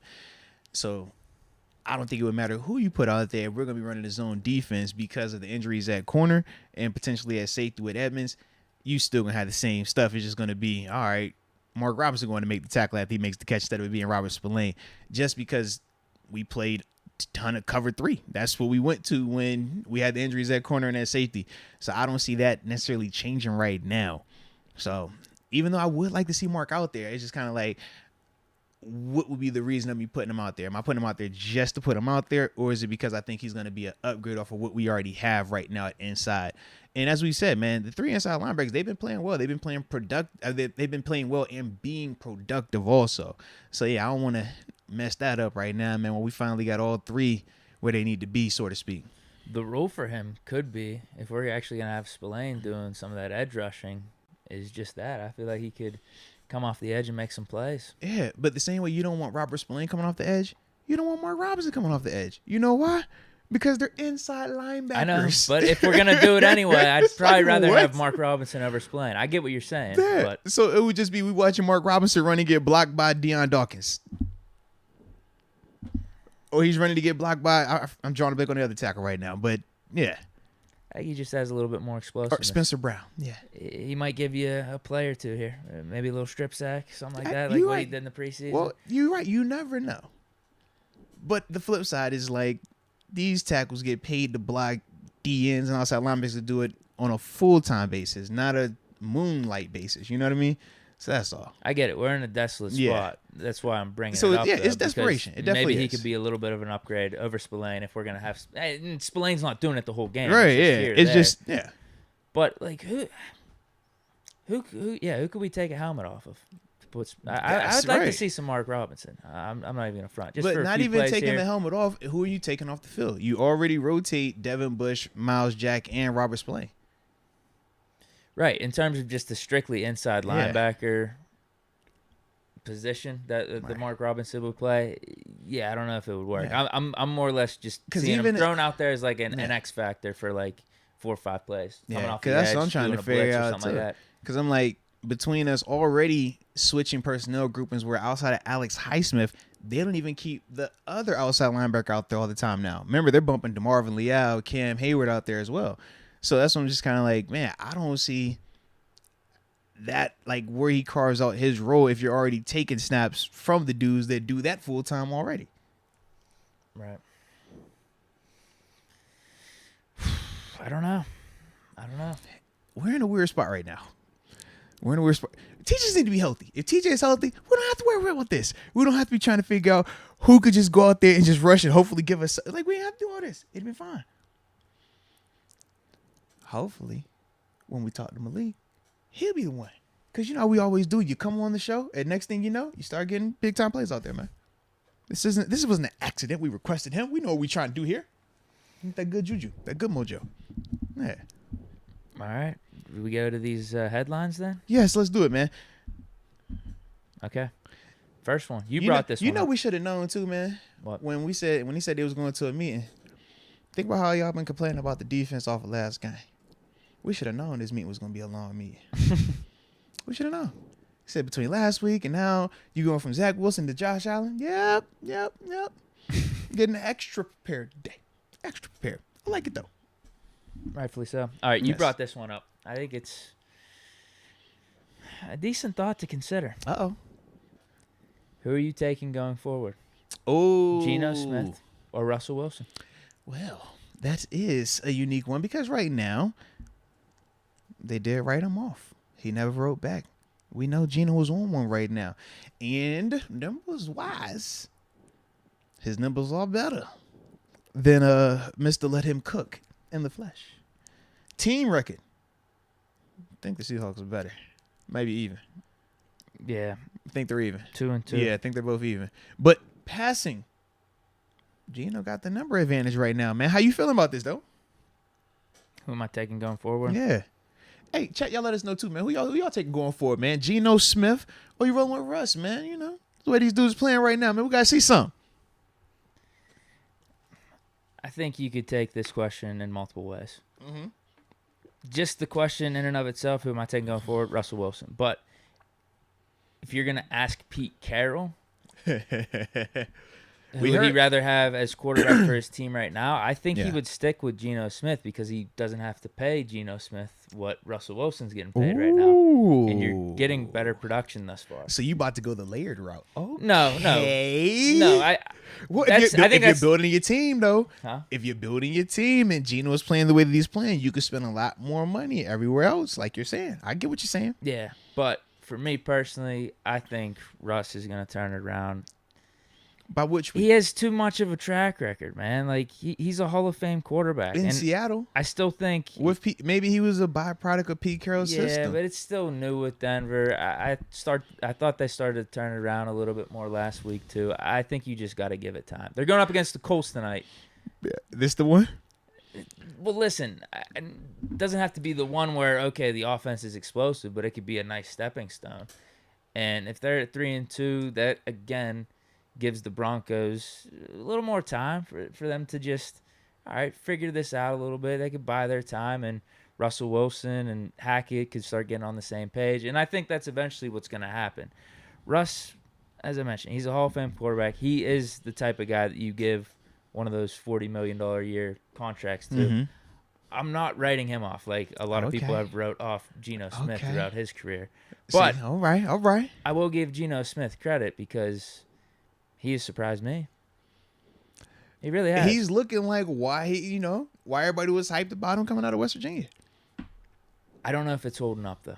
Why not? That's my thing. I don't know if it's holding up. Russell Wilson has. What do you need to see more of to believe it? This is the real crux of it. Russ has, is this 11 years? That's old though. That was with Pete Carroll. 9 Pro Bowls. That was under the Pete Carroll system. Just because he goes somewhere else, I don't think he lost it like that. Why not? We say that in Steelers Nation all the time. We say that all the time in Steelers Nation. You gonna start sucking when you leave here. We say that all the time. Come on now. So it's the same concept. Russ was only good because of Pete Carroll. No. He was only good because of 12. No, that's not the case. He was only good because of Legion of Boom. That what you telling me? No, I'm not saying that at all. I'm saying the opposite. I think Russell Wilson is really good in and of its own right. I think you just got to give him some time to gel with the Broncos. Now, if things keep going the way they are, with Denver, they're not getting rid of Russ. They're getting rid of the coach. And they're going to bring a new coach in. Well, they have to because of what they paid him, yeah. But I still think Denver made the smart move. Hell, we were talking about trying to get a dude like Russell Wilson or Aaron Rodgers. Were. Because you want one of those dudes. You want one of those franchise guys. Yes. And I know Russ is that. I mean, 4 games, and they're still 2-2, even though the offenses looked rough at times. How's Russ look to you, though? Because Russ ain't been looking like he cooking either. No, but even going back, like a lot of people wanted to rip on him for the first game. Yeah. And he didn't play bad in the first game. There were some weird fumbles and weird things. Yeah, at the goal line especially. Yeah. So I think it's a little overblown right now. They started writing things, making things look a little bit better last week, and I expect that to be the case going forward. So I'm taking Russ over Geno for sure. I know why. I know why. It's not that you really like Russ. It's like why TG doesn't all the way support Kenny. It's the Pitt element. So for you, it's because he's a W quarterback. You don't like the Mountaineers? You don't believe in the Mountaineers? It's pretty much that simple. But that's old news. We talking about now. That's like saying, man, hey, Alex Heisman can't be a double-digit sack guy because he's never done it in his career. But right now, what does it look like? There's different careers. No, it ain't. That's the parallel, and that's what we're rolling with. We look at Heisman and say, yo, man, look, that's double-digit guy. And we know he will be this year. See, Geno same way. I'm giving credit to Geno, man. He surprised me. But Geno for MVP, man. In terms of a dude you could trust, especially in a big game as the season goes on. Hey, These games have been getting bigger and bigger for Geno. I got to win the division here. I got to win this game to make the playoffs. I will trust Russ over Geno Smith. So you think Denver got a better chance of winning their division than Seattle right now? NFC West is just looking weird all around. Mm-hmm. Rams. Mm-hmm. Super Bowl hangover there. Say, bro. He low-key got a chance. That's the weird part about it. You know my boy Jimmy G gonna take care of business. Same can be said a little bit about the AFC West because the AFC West division as a whole isn't what we thought it would be. Chargers, they're 2-2 right now. They've been looking a little rough, especially with some of these injuries. Mm-hmm. Raiders, they're 1-3. Now they did just beat the Broncos, but Chiefs, as expected, they're probably going to win the division. But there's opening for another team or two to be coming out of the AFC West. Yeah. And I would assume Russ is going to get it right. You think it's going to be Russ? Dude, listen, Russ is going to be fine. Russ is going to be fine. That's what I'm banking on. Mm-hmm. Now, if Denver makes it or not, we're going to see the Russ of old, though, at some point in this season. I'd say sooner rather than later. Yeah. All right. So who are you rolling with? That's the thing. Oh, so who's your home rolling with? I'm going with Russ. You going with Russ? Okay. I'll go with the Hall of Fame career versus the guy that has struggled for most of his career. Hey, what's he doing now, though? What's he doing it's right 4 games, now? though. What's he doing? If it was a full season, we decided on our quarterback in 4 games. No, we ain't gonna do that now. 4 games is plenty sample size. But it's the same thing. That's a pretty sample size. It's very similar to Geno because Mitch has had 4 or 5 seasons to do something. And Geno been cooking in 4 games. So let Geno cook. We're letting him cook. Let him cook. If we're asking the question, live it, Russ versus Geno, believe I'm taking in him. Russ still. You really gonna go with Russ over Geno, bro? I am. Yeah. Oh my gosh, are you serious? I'm sorry, I'm taking the Hall of Famer over a guy that's had a hot 4 games here. Gosh, bro, hot 4 games in a quotable. He got a quotable. That's fine. Hey, they rolled me off. Getting the gold jacket. I ain't write them back though. Come on, man. I need 4 games in a quotable. With Bronco Nation, that's right. That's what we're going with. That's the quotable you want. Yeah, I guess that and that. Come on, man. Subway commercial. Come on, man. You don't want to do that. So are you taking Geno or what? I didn't say that either. Now, chill out. I ain't say so Geno. Of course, I'm going with Russ. Leave me alone, man. Now you're going with Geno. I am not on the Geno train, even though I do like Geno, man. Geno is a super cool, dope dude, man. He a vibe, bro. When's I like the dam gonna break? That's the question. I give it about week 10. I 10. think he has the highest completion percentage in the league right now. He does. I give him the week 10. He is balling though. Next game at New Orleans. He'll cook. He's in a dome. Oh, he faced Detroit last week, too. That's the other thing we're not considering. Bro, Detroit could score. He had to put 48 on him. How many teams put 48 on Detroit? Also remember that. Detroit's going to be giving up some big games. Take any over Detroit's in this year. How many teams have put 48 on Detroit in these past year? Last year to this year? I don't know, but so you I just know can't. Detroit's So you defense is can't. bad. So you can't discredit Geno being the one to put 48 on him when all these other teams. If we faced them, we ain't put 48 on him. No, what I'm saying is, against Denver, Geno's fine. 80%, 195, Yeah. 2 touchdowns. Come on, man. Put some respect Then on that San man, bro. Francisco, Put some respect on his not name. as good. What do you do? What do you do versus Detroit? Atlanta, What was the versus Detroit? Atlanta's defense ain't that amazing. Don't they all NFL defenses, regular season NFL defenses as well. What did he do in Atlanta? Nah, he might. I mean, the What did he Saints. do versus Atlanta? What did he do? 325 too. I'm just saying. I feel like he's faced some easier defenses here. Oh my! You ain't say what he did at Detroit. What was his number at Detroit? 320-2. Whew, so he done. So you want to go with? So Geno? he done 300 twice this season. What you telling me? Listen, Has he done you 300? can go with Geno Has if he you done wanna go. 300 twice in 3 weeks? Is that what you're telling me? That's good 2 for times him. 3 weeks. it's good for him. Bro, you really not gonna roll with Geno? You can. It's Listen, dude, you Geno, man. He's got the Saints next week. Oh my gosh. Cardinals again, not that good of a defense. Not Not that okay. amazing. I'm telling you, he cooking to week 10. Chargers. He's going to they're cook banged to week up. 10. That's up to week 7 right there. He's going to week 10. Watch. Who else he got? I'm telling you, bro, he gonna cook. It only gives me up to 7 weeks here. Let's go, man. But no, I just don't think he's gonna hold up. I don't know when it's gonna be exactly. What happens first? Russ picks it up or Geno falls? Russ picks it up tonight. Yeah. Tonight's the night for Russ. Okay. Geno fall. I actually think Geno might be putting together a decent I'm season. telling you, man, Geno gonna have a little He might. vibe year this year. Watch. He gonna get you 30 and 10. I don't know if the Seahawks are necessarily going to be winning or if they're going to be making the playoffs, but Geno have 30 I and think 10. he's going to have some stats. Geno gonna hit you for 30 and 10, and they're gonna go ahead and re-up with him. Nice little bridge type quarterback deal for him where it doesn't kill their roster. And then they'll draft. And the they'll guy. draft. Yep, absolutely. And that could work out. Yeah. And Geno, we trust. I'm not saying that, dude. You can go there. I mean, you. I like when we was all on the same page. I tried to sneak that in. Like, I didn't say that. I'm not going there. No. All right. Okay. I need to see more outside because we could even talk about a 4 hot games. It's been more or less these 2. Hey, yo, chill. He went head to head with Russ week 1. That's a hot game. Head to head, Russ week 1 back in I'll give him Seattle. that. That was a big game. I'll give him that. That was a big game. Prime time too. 4 being the first game of the season. So 3 out of 4. 3 out of 4 he had games. 80% completion, 195 passing, 2 What touchdowns. more you want? Head to head duel with Russ.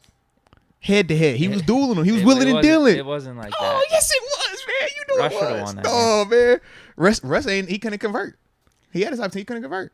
No. They decided to roll It wasn't his fault. They trusted the kicker when they trusted him, and he allowed it.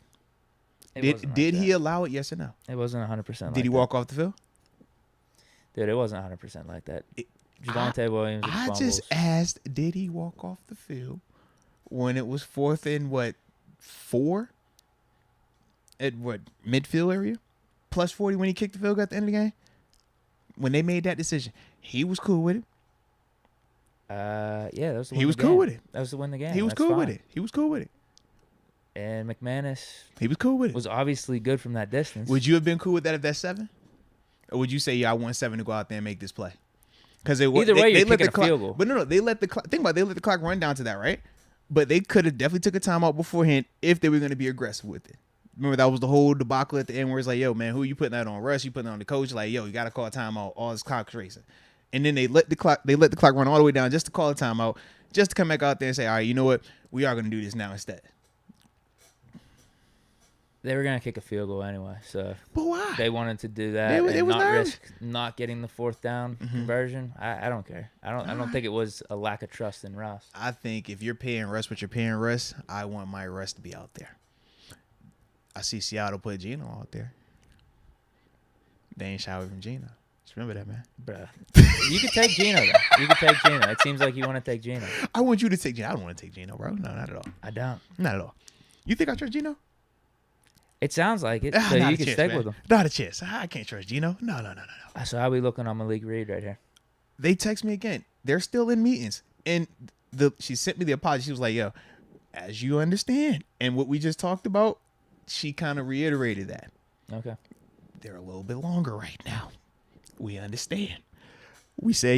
We still available. Just have him hit us once he gets out of that thing. But I definitely know how it goes when you talk about being 1-3 at one point in time. When you in a rough party, you told me the afternoon meetings. I'm like, all right, okay. So, all is well. Okay, so what are we doing? So that wasn't the only one though. We had another one. Hold on. What was the other one we had? Cooper Rush versus Dak. Yes, because before we got there, actually, we did have people requesting, or they thought that there's something that you wanted to request when we were having this conversation about Russ and Geno. What? They were wondering if you wanted to request one of them things you always ask for whenever we can't decide on, options. You always be like, yo, I'm not doing it. I'm not talking about that. That's what the chat went with. It was a couple times when we were talking. You want to put up a survey? It was the what? What is it? I don't know what that is. What is that? What's the survey? If you want to put it up, we don't have a survey button. I'm not entertaining it. We don't have a survey button up here. That's all I'm saying. But I have seen a lot of people like Cameron Mason. They requested it on your behalf. Trina's still diva. She requested on your behalf as well. I mean, it's just, I'm looking through here. It was like, Deke wants specifically this. We should put this for him. That's just asking, bro. You can do it. All right, what is it again now? It's a survey, dude. I'm not, like I said, I'm not entertaining this. All good. All right. So, well, let's go. Dude, did they change the thing? Bro, they actually low-key did a update. I'm gonna actually push this button. I don't know what it's gonna. Bro, this is different. It says start a Q&A or start a poll. Have you ever started a Q&A? What the heck is a Q&A? I don't even know how you do that. I'm just do the poll. It says answer questions live. Yeah, like I lucky want to just try it for the sake of. I'm gonna guess this is coming back. This is almost going to be like the TJ one. This is going to be like 80% Russ. That's my call. Yeah, I feel like the chat is with me, with us, that just because Geno's had a hot start doesn't mean you take him over a Hall of Fame quarterback like Russell Wilson. Russell Wilson in a new system, new coach, new surroundings. All right. I put 2 S's on Russ, or you want 1 S on Russ? 1 or 2? Yeah. I make it 3. Make it 3 for Russ. All right, ladies and gentlemen.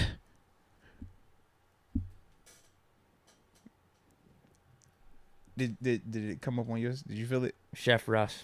I hear what you said. Chef Russ what? We're going with Chef Russ. On what? That's my answer. Your answer for what, bro? Why you all right. It's the survey. Questionnaire. But for everyone else that I have seen, Steelers Girl 5177 $7. Is that little? But I thought somebody said it was like fake Deke. They be putting your little name and stuff like that. But I see. They say Future and Amber Heard over us, bro. Y'all gotta leave that man alone. Stop that and leave her out of this. That everybody know that's your lady, bro. I'm gonna make sure we save her for you, cause that is your lady. You've took that first step of saying that it was interest. She's hot. That's the first step.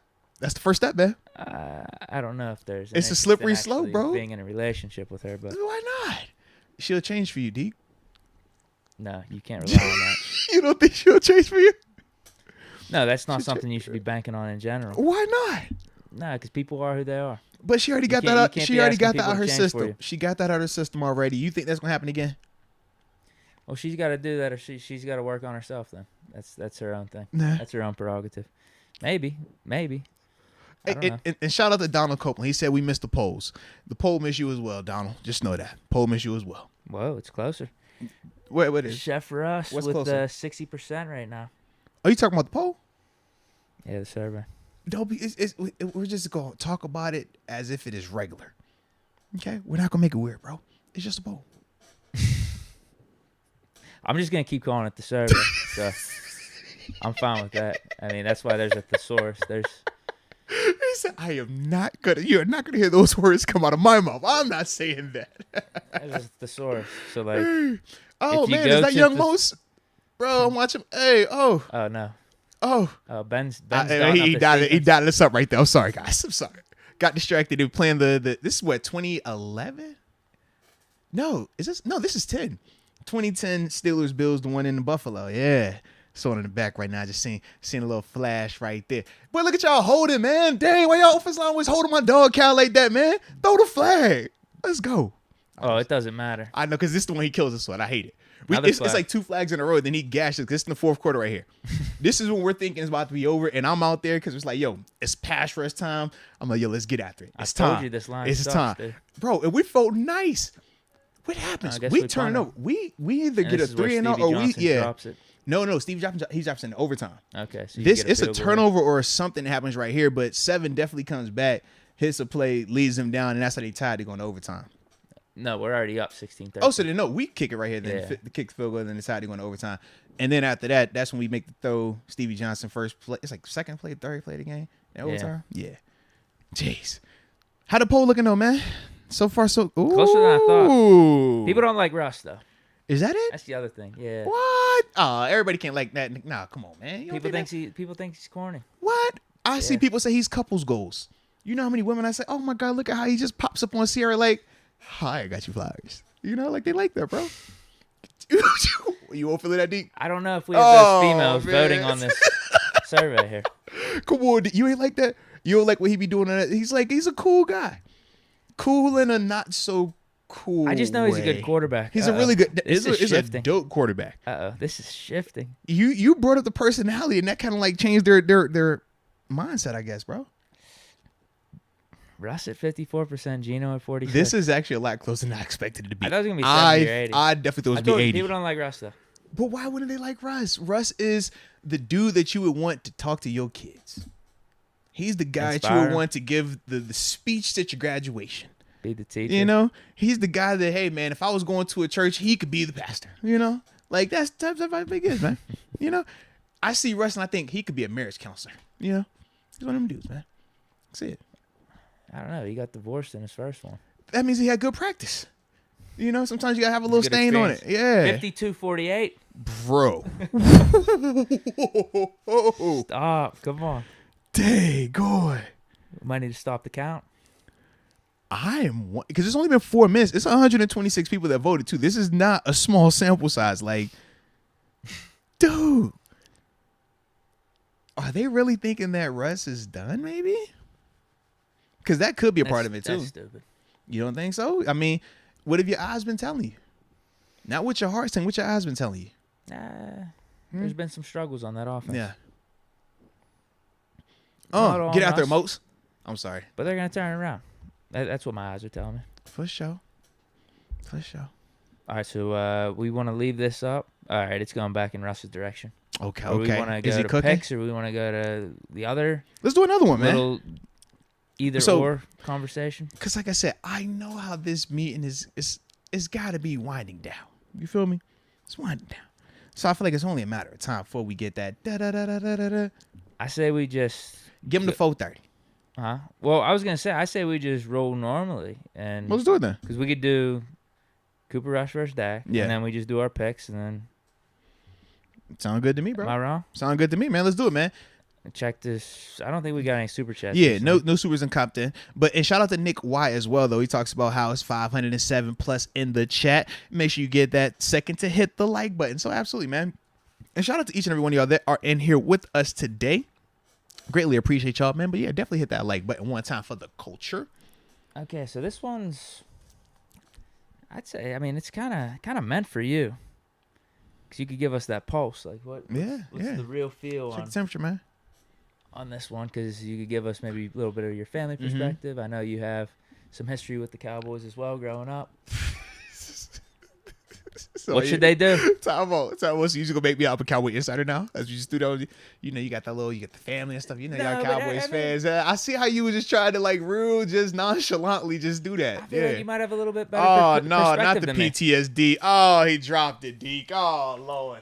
That makes me smile. Lord, Deke, I just want to cry right now, Deke. Oh, they have, you know, how in Impractical Jokers, they have little behind the scenes notes that pop up. They had a behind the scene note that popped up that said Stevie Johnson had 5 drops in this game. Yes, dude. He was that Ryan Clark he was dope all year too, but This was one of them ones. Oh my! It hit him right in the brain. He was. And that was the dagger. He had what, like 3,000 or 4,000 yard years? Yeah, actually. consecutively. Yeah, that was the dagger though, man. We was like, yeah, we taking the shot. We going to win. Oh man.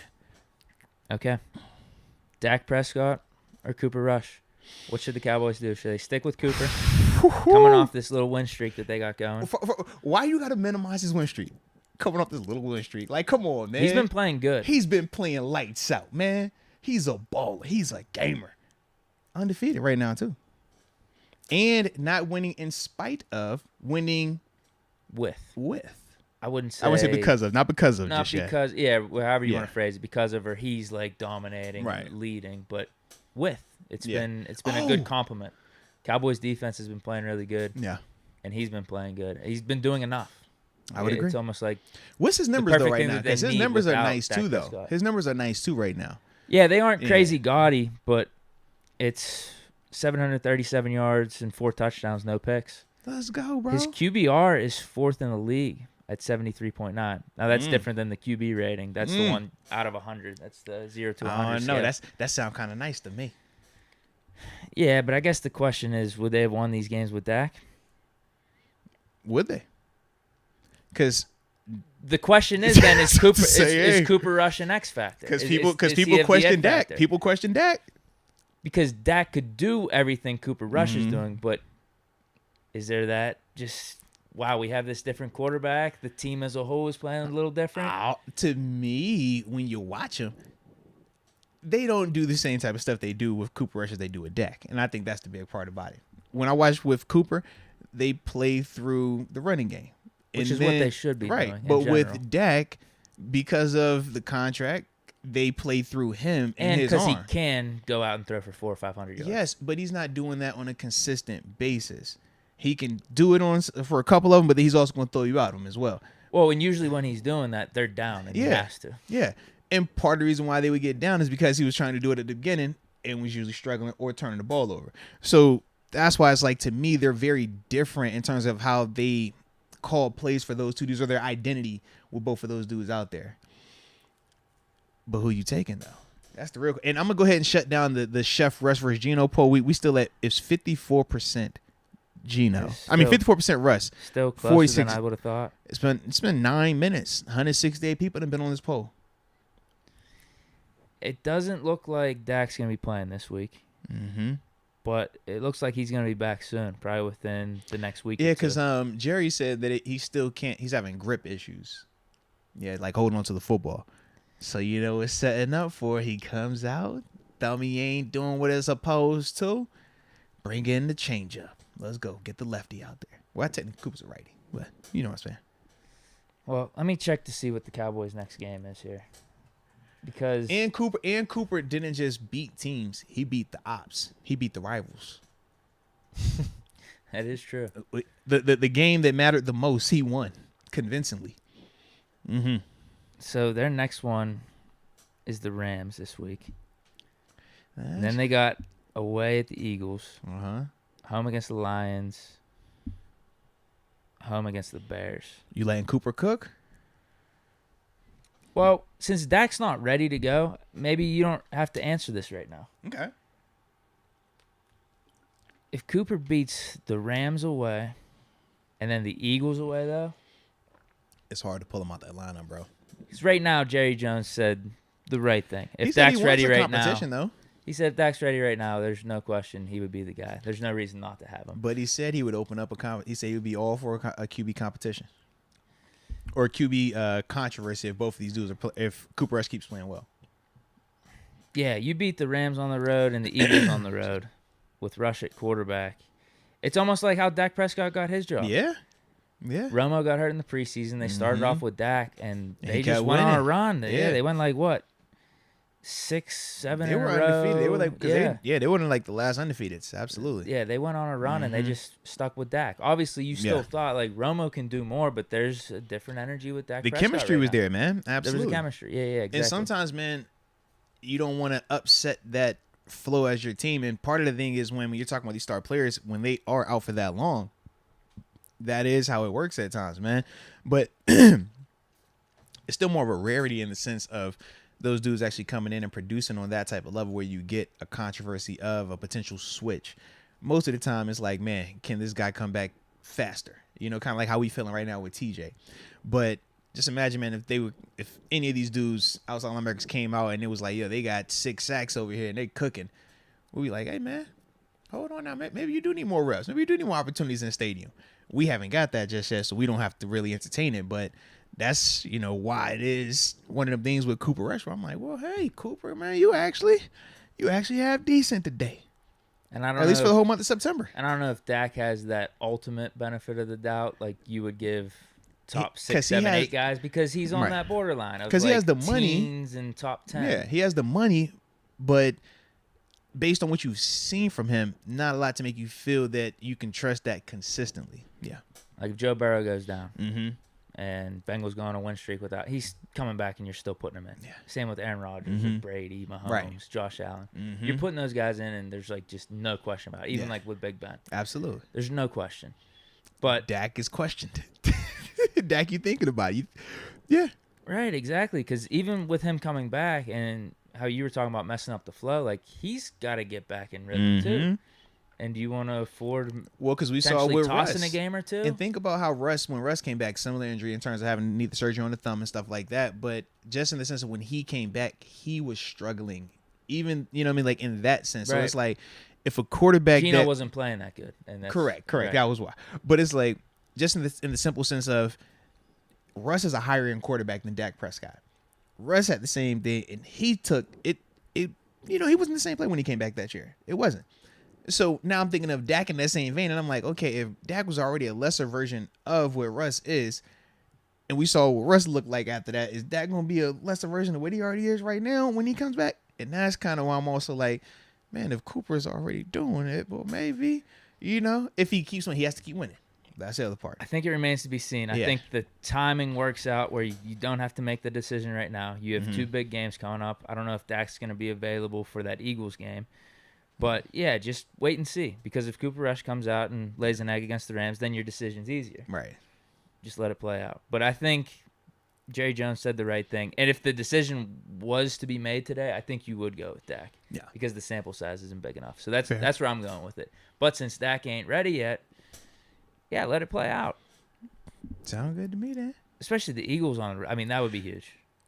Wouldn't that be huge? That would be huge for probably the fans and just the team. Well, and when you're talking about the timing, if we're banking on it being one of them games for Philly, all right, how many weeks? The shoe got to fall eventually, right? You're going to stub your toe at least once. That's Sunday Night Football next week. Sunday Night Football's a big game, though.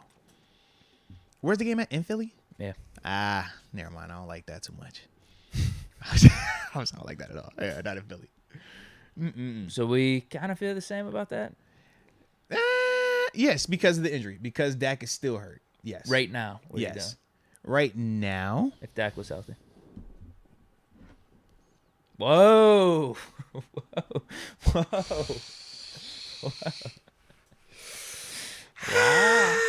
If he's healthy. Right now, Dak's good to go against the Rams. He's got a good grip. Oh, jeez. Oh, man.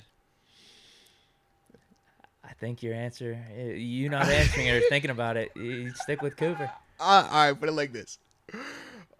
I 100% would want to stick with Cooper. I only would not because of the money. And I feel like because of how much I have committed to Dak, if I'm Jerry Jones, at this stage, even though Cooper has been fun, Cooper has been helping us win, it's still 4 games. So I give my $40 million quarterback the keys back to the car, even if I truly don't feel like it's the best decision. Wow. So everything equal, you're sticking with Rush, though. Yeah. If it was equal, I like how Rush has been playing, but I also like the identity of how they call plays in terms of Kellen Moore and the direction of the offense when it is with Cooper Rush. When Dak gets out there, they do get different. It's kind of like watching the Browns play with Baker. It's like, man, they kind of forget trying to just run. It's like, yo, we want to highlight Baker being able to throw the ball over the field. And it's like, nah, You don't got to do that, man. Like, he can make some of the throws, but you still play the game that's the best for your roster. And that's why when Dak's back out there, I'm like, they kind of don't do that anymore. So I would want to keep it as Cooper Rush. But $40 million is $40 million. I'm not going to have Cooper Rush out there and I'm looking at $40 million on the sideline looking at me like, nah. You going to be out there. You better figure it out. Can you not still run the same type of stuff with Dak Prescott? You can, but they just choose not to. That's the thing. They definitely can. They probably should. That's what I would say too. But how do you justify that when you paying this guy $40 million? You're not paying $40 million to, hey man, make a couple throws and hand this ball off. You're paying $40 million to say, hey, you're the guy. Why'd you just win the game and not worry about that? Well, if it wasn't a salary cap era or a salary cap league, that would be the case. But when you start talking about how we're divvying up the money, and I'm looking at $40 million at this quarterback, and I might be talking about how our offensive line, in terms of the Dallas Cowboys, is banged up, right? You know, Tyron Smith, they brought in Jason Peters, who's super old, you know, not in a disrespectful way, but for football age. So it's like, man, you don't think they could be like, man, instead of that 40 over there, what if we had an extra 15 to 20? Man, we might could have done this. We could do that. That's the part. So I feel like you got to put them out there. They could worry about that next season, though. Yeah. Bro, how I started talking and how I not noticed that all your freaks just came back in the chat, bro. Come on, Deke. What you be doing over here, man? I'm just chilling, talking football. I don't know what to tell you. Did I leave? I might have left my computer over here for a little while, and then I think about it when you could. That make about sense. That make a little sense. It only happens when you're here and I leave for just like a minute or two. It ain't take long. I was like, oh, I'll be right back, Deke. I come back, and now, yep. I don't know what to tell you, dude. It's all good. I'm talking football. It's all. I'm short, Mr. Survey. I'm sure. So, we want to hit these picks now? Yes, let's do that. Absolutely. Okay. I got to pull up this picture of our picks from last week. I told you I don't think it's that good for me. And then we'll go to NFL.com. Let's do it. Look back to week 4. Okay, maybe we could just do this even off the top of our heads here. Vikings Saints. That was a wash. Yes, that was the 3-pointer. My record right now is 8-10. Yours is 10-8. Yeah, and hold on. I'm gonna pull up the games. Oh, you got the scores from last week or no? Yeah, I got them. I got them at least in my head here. Oh gosh. Jaguars. Yeah. Hold on. I'll pull up the official slate just to make sure ain't no funny business going on around here. You know I gotta watch you now, man. You be now that we getting competitive and stuff like that, you know. Okay. Yeah. Jaguars plus 6.5. You had Eagles minus 6.5. You won that one. All right. Yes. You said Jaguars. Yeah, that was 29-21. Yep. Okay. Bills minus 3 against Ravens plus 3. Wash. Yes. Because you had Bills, I had Ravens. Yeah. Cowboys minus 3.5. Commanders plus 3.5. Got that one. Yeah. Dallas 25. Washington 10. Lions minus 4 against the Seahawks plus 4. You got that one too. Seahawks 48. Detroit 45. Don't they have the highest scoring offense right now too? Who? Detroit. They're up there. Yeah, it's Goff's putting up crazy numbers. You believe in golf? To put up good fantasy stats, yeah. All right. Falcons plus 1 I had against the Browns minus 1. I got that one. Oh, you said I'm looking at the Eagles again. There you going. Falcons plus 1, Browns minus 1. Yes. I had Chargers minus 5. You had Texans plus 5. I got that one. Yes, you did. Because what was the final score of that? Of the Texans, where is it's like double digits? Yeah, 34-24. Yep. Chargers by 10. I had Titans plus 3.5. You had Colts minus 3.5. 24-17. Cardinals. I didn't do that bad this week. Cardinals. No, like I said, we're only 2 games apart. Cardinals plus 1.5 against the Panthers minus 1.5. You got that one. Uh-oh. Yeah, because Cardinals are 26, Panthers 16. I think this is where you won. I think you won like 3. This is where you go on a run, though, I think right it was. Here. Yeah. I had Packers minus 9. You had Patriots plus 9. Hello, Bailey Zappi. And Brian Hoyer. Shout out to you as well. I had Broncos plus 2.5. You had Raiders minus 2.5. Yep, you was trying to let them cook. It's all good. Bucks minus 1. I had. You had Chiefs plus 1. Come on, Emma Mahomes. I trust.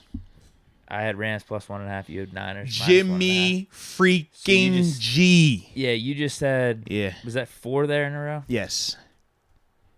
And what's that? Yeah. Bless you. Thank you. So 7 and 4. Yes. You just went. It was a nice little outing for me. Hello, fun that So day. total records then. Damn, this is tough. I need to make a big comeback here. I believe in you, though. I need to make better picks is what I need to do. That's really what it comes down to. But it's hard sometimes, bro. Okay, so total records right now. You're 17-12. I'm 12-17. All right.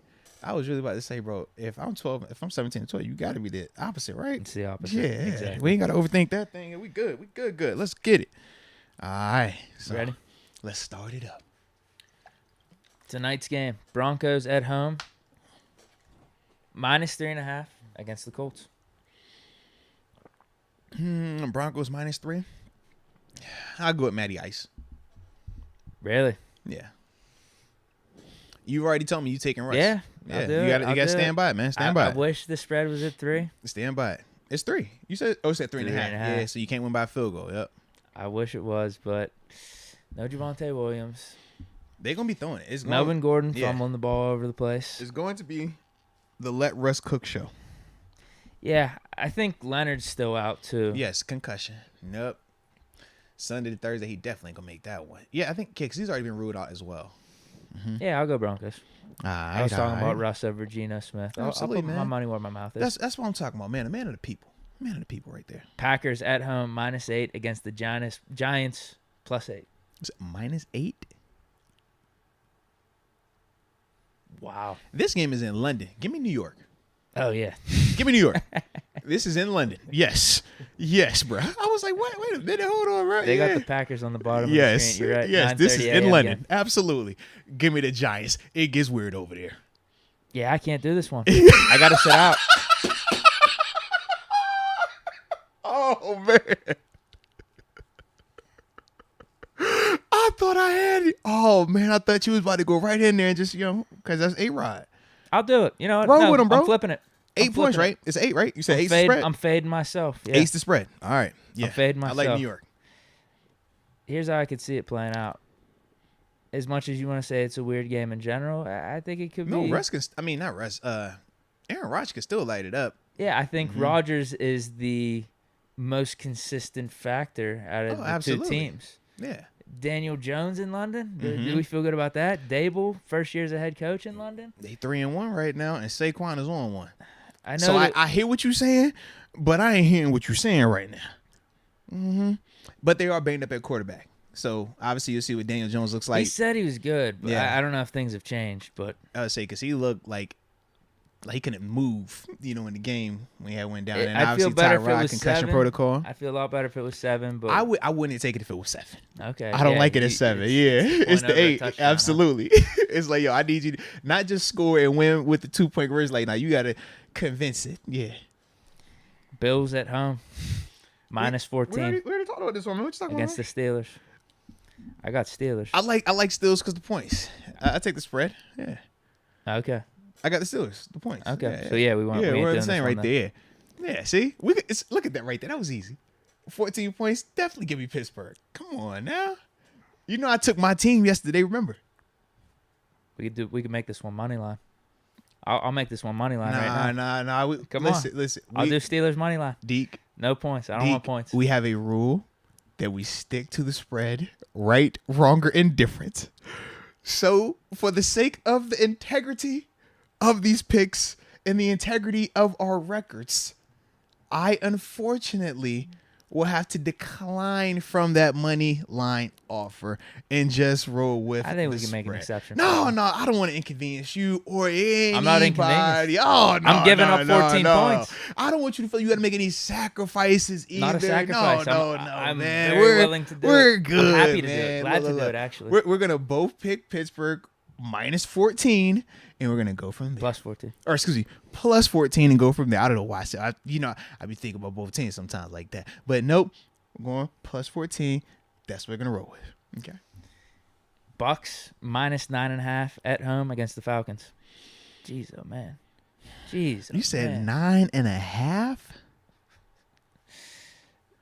Falcons have been a good team with the points. This is Brady's first game after publicly being made about the divorce as well. Receivers are getting back. I will go with Atlanta. Kobe's just retired 9.5. too. You saw that? You're taking the +9.5? Yeah. Did you see Kobe's retired? I did. Yeah, he came out and hooked them up with a couple plays. I know. I'm hearing some things he did that so he can get over to the Giants. Well, I heard he retired because he wanted to spend more time with his family. He said he wanted to be a father. Could be the case. That's what he said. I don't know. I'll take the Bucs. Yeah, Brady's gonna be on one, man. I All hope these so. divorce rumors and stuff. I hope so. Technically, it's not a rumor. They did technically hire a divorce lawyer. I guess you're right. They just haven't filed He's locked paperwork. in. No. He chose football. They're not locked in. They ain't filed the paperwork and shit. They just No, got I'm a saying lawyer. Brady's locked in. I'm hoping so. He chose football. So I'll he take the definitely did. Buccaneers. He definitely chose. I've been on a football. little run picking the Falcons these last couple weeks. Though. You have. That's why I'm rolling with the Falcons. Yeah, but I'm telling you, I think Brady's on one. I think you will be too. I saw what he was doing last week. I Receivers agree. are getting back. What you said that spread was again? Is 9.5. Yep. Yeah, you got plus 9.5. So yep, you keep talking all that. That's all good. Oh, Bucs defense. 9.5. They're gonna Yep. expose Mariota here. Though. I hope so. For your sake. 9.5. I like that one. Vikings at home. Your boy. Minus 7.5 against the Bears. Yeah, I'm not doing this at all. Oh, you scared? What, you chicken? No, not at all. Oh, so now you're a Kirk believer all of a sudden? No, I'm just not a believer in the Bears. You like No, Kirk Cousins? I'm not doing that one. You can take the Bears. You can take the Bears. Oh, I've taken Kirk Cousins every single time. Every single game I come up here and I say, hey, who am I rolling with? Captain Kirk. Every single time. I don't waver on my Captain Kirk. Okay. Let's move on from you, that one. You know how I stand. I'm not getting I close to that one. stand by it. I guarantee it. Give me the Captain Kirk, the Justin Jefferson, and I'm getting up out of every stadium I need to get up out of, man. You sure you don't want to do that one, man? I promise. Come on, bro. Yep. You believe in Kirk Cousins to be consistent again. Remember, he don't have 2 games in a row, right, where he's good. So he just came off when he was balling. Maybe this is the shoe fall off one. What time is the game again? 1 o'clock. Oh, you at know. home. Yeah, I think the Vikings win it. I'm not is. messing with that one. I need that 1 It's the o'clock. Bears, dude. 1 o'clock Kirk Cousins. Lock it up. Bears are every dismal, time. Dude. 1 o'clock Kirk Cousins. I'm locking it up every time, bro. Yeah, I can't do it. All right, Jets at home. Plus 3.5 against the Dolphins. Minus 3.5. I mean, Jets coming off a big win, man. Whoa. You see how Zach Wilson looked Teddy out Bridgewater. there? 2 gloves. You would expect the Dolphins team to be 3-1. No, you would. I know, not. even with it being Teddy not. Bridgewater. No, I mean, you would not. you thought it would be more points. But we still had questions about the Dolphins team. Dolphins are frauds. You just frauded them up. So even if you know they're frauds, see, we all know they're frauds. Like we always like, yo. Even when it was 2 out there, we're like, I don't know. They're if still we really favored believe though. it. It's minus 3.5. You should take that. You want the Dolphins minus 3.5?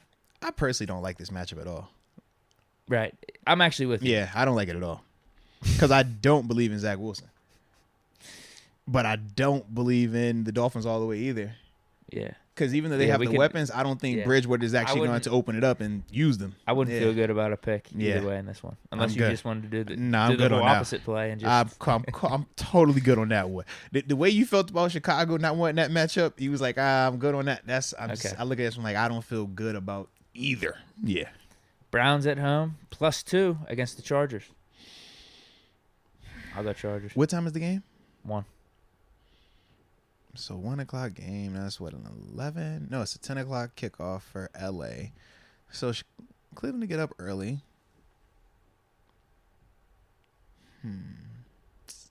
You said it's 2 or 2.5? Plus 2. Browns plus 2 at home. Oh, I'm getting 2 on top of that? Yeah. I didn't look at their injury report. Dang. Sometimes you just got to I was throw gonna your say, pick in hold there. on. Sometimes you just got to throw it in there. Just give me 1 second. Just make the pick, dude. hold on. Just the Browns. Just check that before I just come out here and be like, yeah, give me Cleveland. Yeah, let me make sure. All right, I got Nick Chubb. Okay. Got Coop. Okay. Who's the main one? It's Garrett and Clowney then, huh? Yeah. Ones that might be questionable. But Myles Garrett probably still, I don't think he's going to play again this week. Okay. Yeah, I know he's still questionable, but he's still recovering from That's what I mean. So their he's not defense gonna be is there. What are you jacked up. thinking? Bro, literally, I'm looking at this thing right now. It says Myles Garrett, questionable. Jordan Elliott, D-tackle, questionable. Chargers are banged Taven up Bryan, too, though. questionable. Jadeveon Clowney, questionable. This their starting D-line. Jeremiah Owusu-Koramoah, questionable. Dude, that's all that, man. They're getting plus 2, and it's at home. Denzel Ward, questionable. So you're not going to be able to rush the passer potentially. And you're not going to have your best corner out there potentially against Justin Herbert. It's just questionable. It's 50-50. Could be playing. Plus 2. I do not like Cleveland. I got Chargers. I so. do not. All right, let me see the injury report too. Hold on. Let me just check there. Chargers are missing like everyone. I'm just gonna check. Herbert's hurt every week. You're not gonna talk me into this rib. thing. We saw him play with that ribs. He was fine.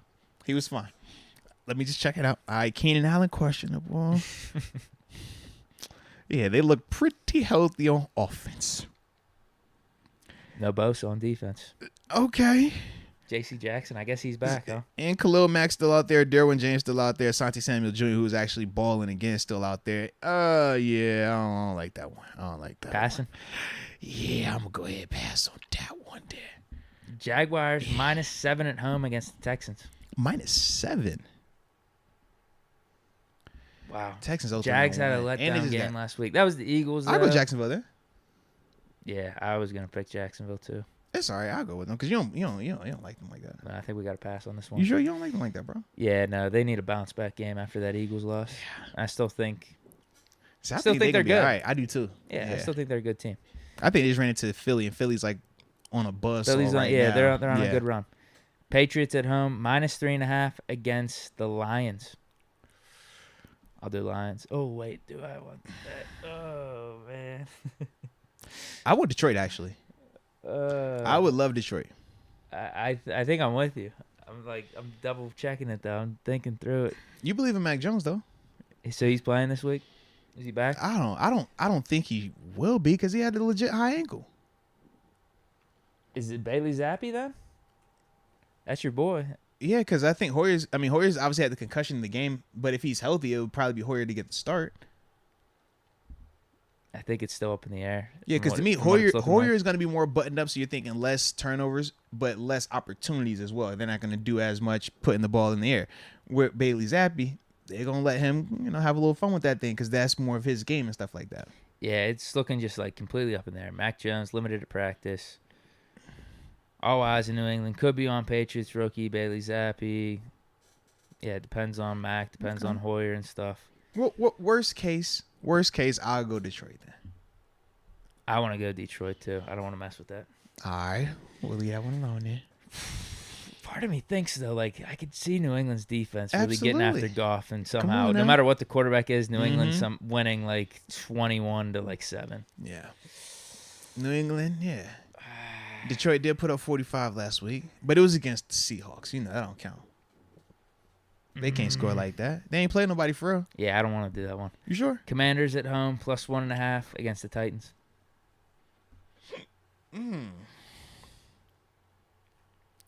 I low-key like the Titans.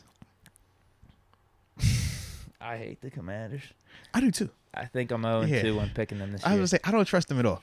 But, oh my God, dude. Yeah, Titans won back-to-back games.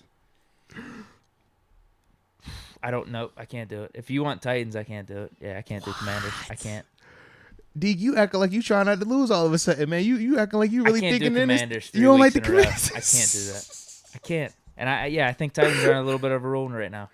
They trying to figure it out. Commanders are going the opposite way. Those first 2 weeks, they looked all right. I would agree. They're going in the opposite direction. I can't do it. Can't feel I'm good gonna say I do not like the Commanders at all. All right, little Geno Smith one right here. Uh-oh. Saints at home -6 against the Seahawks. Well, +6. I will put my money where my mouth is. They wrote Geno off.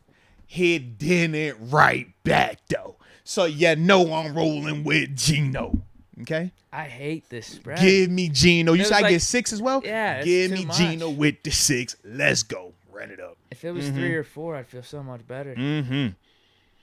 And Geno, I trust. Is this the game? And Geno, I trust. They wrote him off. He didn't write back, though. That's all you need to know. Okay? Geno takes care of business once again. He almost put up 50 in an NFL game, Deke. 50. You had an injury report check. I need an injury report check here. Oh, gosh. Here you go. Now you care about your injury report. It's Dalton. You know that. Just roll with it. Yeah, I'll go with the Saints. Yeah, roll with it. Oh, wait. It's Dalton. Is Jameis going to play? It's Dalton. Roll with it. Yeah, I'm not doing that. Hell no. I was about to say it's Dalton. Hell no. It's going to be Dalton. Nope, can't do it. Can't do it. I'm good. He put up a valiant effort against the Vikings, but I can't do it. You don't trust him? He's a Pro Bowl quarterback, bro. No, we're good. He done went to multiple playoffs. Multiple times. Can't do it. Oh man, you ain't feeling that? Not a little bit. You sure? If it was Jameis, I'd definitely do that. But the spread might be different if it was Jameis. You don't like the spread either? No, it's terrible. Are you sure? The Saints are loaded though, bro, and it's in New Orleans. No, Saints really haven't been right this year. But their defense is nice. Their defense is nice, but you think their defense can't stop a Geno Smith offense? I'm with you. This might be the game for Geno. You could score on defense. If it was Jameis, I'd feel a lot better, but not with Dalton. But you might have more turnovers with Jameis. That's always a possibility with him, but you got more, obviously, upside with him, though. Man. Let me find out you playing it safe, Deke. I can't do it. Yeah. How are you not going to take that? They the home team. Not doing it. They the home team. Big time. Vegas believes in them. I'm passing on it. Vegas believes in them. You don't believe in them? All right, I think Jameis is going to play. I think he's limited today. No, he's out. No, he was limited. I just looked the report. You sure? He's out. He was out today. How about this? It was a stomach hurt. Hey, why don't we just do this? What's up? If Jameis plays, I'll do it. All right. We can make. How about that deal? We'll spread at 6. Does he have to start or just play? He has to start. All right. Fair. Yeah.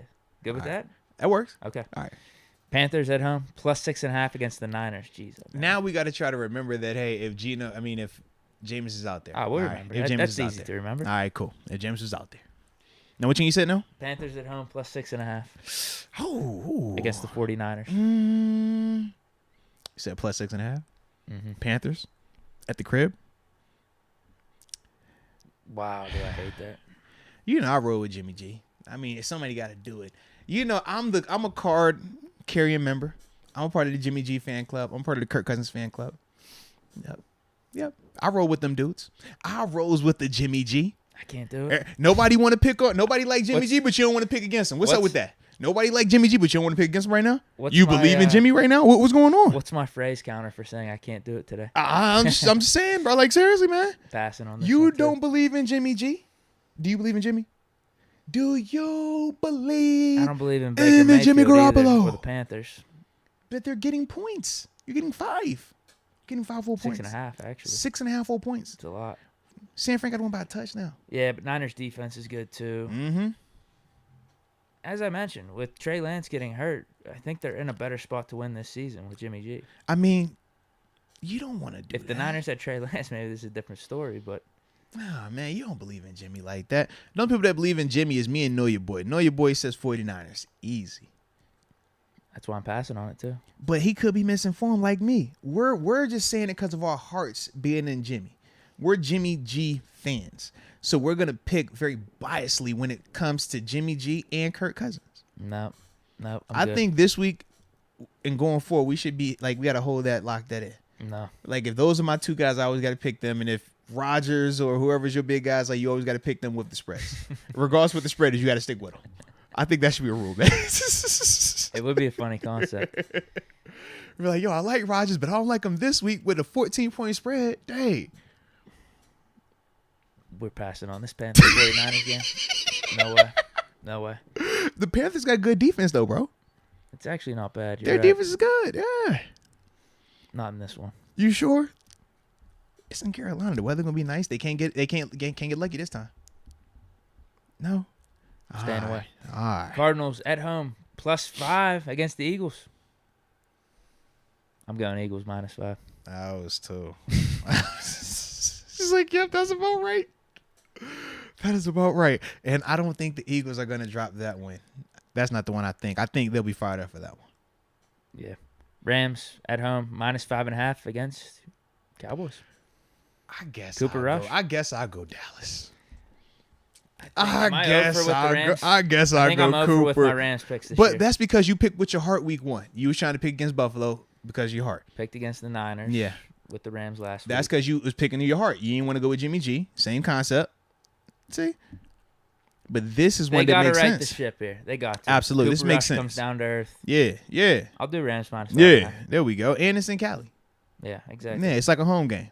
Stadium for Dallas. There's going to be some bright lights there on Cooper Rush. Now, It plays don't get stadium. any bigger than that. I was going to say, the stadium he plays at in Dallas, it's a pretty damn big stadium as well. But away game, it's a little different now. Now, honestly, there's probably going to be more Cowboys. There's probably going to be more Cowboys fans there. Mm-hmm. All right, Ravens at home, but I got Rams. Ravens at home, Sunday Night Football. -3 versus the Bengals. Wow. Oh, it's in Baltimore. I roll with Lamar. Bengals You know I'm a Lamar 3. guy. You a Joe Burrow guy anyways. Might as well roll with Joe. Because you say he's like Kenny Pickett. Damn. That's your What's guy. going on with the Bengals? What am I missing here? Joe is your guy. Roll with Joe. You're good, bro. What am I missing here? Nothing. Because I'm telling you, I don't think the Ravens are that good. I think Bengals are actually starting to get things together a little bit. It's +3 because it's in Baltimore. That's it. That's got to be it. That's You're it. right. It's just in Baltimore. Am I missing an injury or something? No, it's literally the game is in Baltimore. That's the only reason. Otherwise, I will take the Bengals. Yeah, I will. If this is a I'll take the neutral site, +3. it's a pick 'em. If it's in Cincinnati, Cincy's probably favorite. This is just because it's in Baltimore. But I'll roll with it because it's in Baltimore. And I'm more of a Lamar guy than a Joe Burrow guy. You're more of a. Are you more Joe Burrow? I feel like you're more of a Joe Burrow guy, right? Good. They're both if I top-notch, had to take one dude, game on the Right. line, life on whatever it is, I would take like Burrow between them over two, Lamar. right? And for me, I would go with Lamar. So yeah, that works. yeah. And the spread isn't crazy, so we could both feel good about that being 3. Okay, I'm not missing an injury. No, on the Bengals side. No, but we'll pull it up. We'll definitely check it out. We'll pull it up real quick. You pull up the Bengals, I'll pull up the Ravens. I'm actually worried now. Maybe a Ravens injury comes up and you get dissuaded. No, man. Let's see. Oh, you never know. Rashad Bateman questionable. Ronnie Stanley questionable. Marcus Peters questionable. Justin Houston questionable. Those guys will play. All right, that's what I'm saying. Like I don't see any. Okay, for the Bengals, T. Higgins, Justin Tucker Hurst. still there. Field goal kick game on a thigh. Wow. Bengals look pretty healthy. Yeah, that's what I'm saying. Like this should be Okay, both parties. Yeah. that works then. I'll take the +3. I'm actually surprised. I feel like I'm actually getting a good deal on that one. No, you are in the sense, but it's mainly the location. Right. Because I think that this is an evenly matched game between both of them teams at where they are right now. And that's why I was like, I feel good about it either way, but I like Lamar, so I'm going to side with him. You know that. I wouldn't set the spread at 3. I would probably set it as a pick 'em, but like I said, man, if I'm going to go with it, roll Lamar. Monday Night Football, Chiefs at home, -7 against the Boom, Raiders. boom, boom, boom. You know I'm rolling with Mahomes. Same. What's the spread, though? What's the spread? -7. Chiefs -7 at home. Raiders occasionally over these last couple of years, their defense They have would their do some number, numbers actually. on Mahomes. Yeah, the Raiders typically have Mahomes' number. And it's in prime time, and that's typically when the Raiders have Mahomes' number. I'm gonna stick with In the prime Chiefs time. -7. Why? But you could go Raiders. You're gonna You- be talking about the Raiders a but little bit you here. I like- know you're gonna be you puffing like- them up, so just take them. You like Derek Carr, bro. You're an RCDC dude, right? I think he's out of my top 10. No, you ain't feeling him no more? He's out of my top 10. He's still top 15. Okay. I told you, Lawrence. You don't think he'll they get emerge nubs? into that top 10 spot? You don't think that Raiders gonna do what they need to do? No. No? No. You ain't giving them a chance? The 7 points makes it interesting because I could see a scenario. Chiefs up double digits. Uh-huh. Derek Carr gets some garbage time. Uh-huh. And it's 7. It's not a 7.5. Right. Man. Yeah, so 7 would get, or 7, not even 6.5 either. Because 7 would tie it. If Derek Carr, garbage time, they're down 14 points, he gets a touchdown. Yeah. No, I'm sticking with the Chiefs, though. All right. Don't feel good about the Raiders. Yeah, I'm not picking Vegas at all. I've been rolling with Mahomes. In fact, when we did our picks for the division, who did you pick in there? Chiefs. We both went Chiefs, didn't we? Chiefs, yeah. Yeah. I think the only one we differed on was what, Vikings, and you went Packers to win the division, NFC North. I picked Jaguars on AFC South, too. And I picked Colts. Did I go Colts? I believe so. Yeah. Yeah, I don't think you picked Titans. I think we Yeah. were both down on the Titans Right. heading into the season. I think those are the only two that we switched on that we didn't agree, right? Because only like 2 or 3 tops. AFC North. Oh, yeah. You had Bengals, right? Yeah. I had Steelers. Yeah. 3. Everybody's- It'd just be yeah, those 3. yeah. Because who we picked for the NFC West? Rams. Yeah. AFC West was Chiefs. AFC East, Bills. Mm-hmm. AFC South, I had Jaguars. Right, I Yeah, had it's the probably Colts, just yeah. 3. I think it was just 3. But say because NFC East, we both NFC went South, Philly. we both went Bucks. Yeah, NFC East, we both went Philly. NFC North, I went Oh, Vikings. no, you did opposite. Who did I go with? Did I go? You just said whatever you said. I was going to go the between opposite. Philly and Dallas. Yeah, Yeah. You're right. So which one did you pick? Did you go Philly and I, I went did Dallas? say Philly. Okay, yeah, so yeah. I'm with Dallas. Right? So I'm still in the game. We undefeated, baby. We undefeated. We ain't tripping. Ain't nothing but a thing. Oh, yeah, so are we saying division picks count towards this too, maybe? If we need a tiebreaker at the end, we'll add that in there. Wow. Okay. It's potentially. Well, up we there. take it into the playoffs Right. too, unless we're just stopping at the regular season. Nah, we carried over. We'll see what it's looking like because remember we had to make amendments at times because I want to say we didn't do a full season of it either though. No, we Yeah. probably started around this time last Right. year. I think it was middle of the season. So this Yeah, week because you had COVID too. It was, and we got the call coming in too right now. Okay, I'm here, wow. so hold on. Hello. Hey, what's up, man? How are you? I'm good. Yeah, so this is Moats right here, man. So I'm about to put you on. Yeah, I'll put you on real quick. Then after that, man, we'll do it and it'll be live, all right? ladies and gentlemen, Again, bro. Malik Reed, Yeah. outside linebacker from the Pittsburgh Steelers. I was about to set my phone on the floor.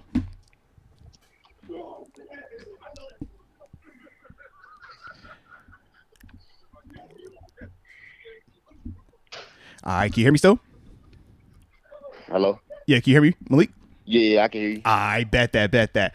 All right, ladies and gentlemen, as we told y'all earlier today, we are joined by Malik Reed, Steelers outside linebacker, man. First off, man, welcome to the team, baby. How you feeling so far, man, adjusting to this team right here, man? Obviously coming from Denver and stuff like that. Yeah, man. Appreciate you for having me on. And, man, it's been a great transition so far.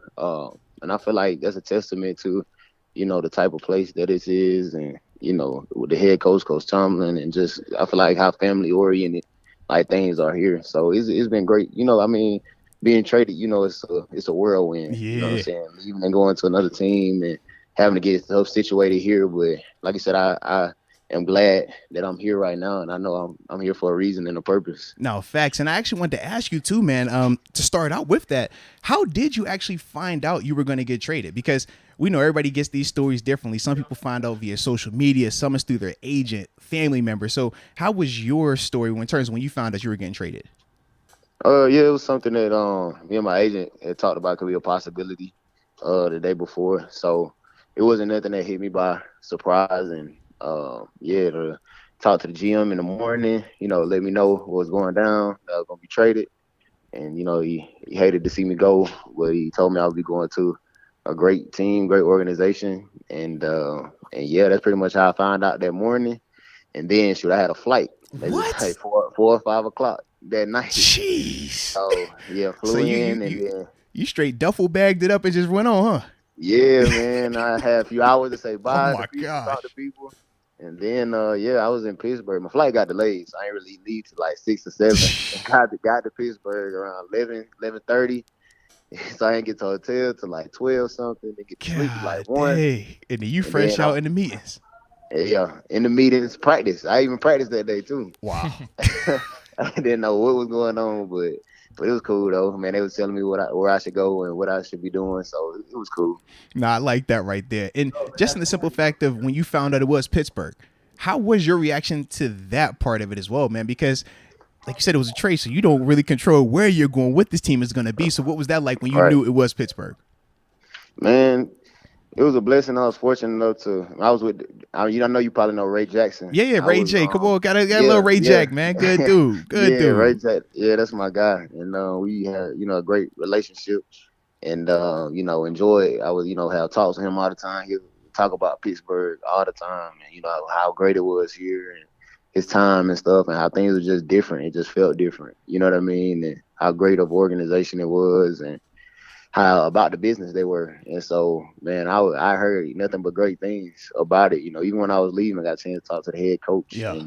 And everybody had nothing but great things to say, about Pittsburgh and the Steelers and stuff like that. So I was excited, man. I was ready for the next step, next journey, and, to see what God had in store for me. So that's pretty much how that went.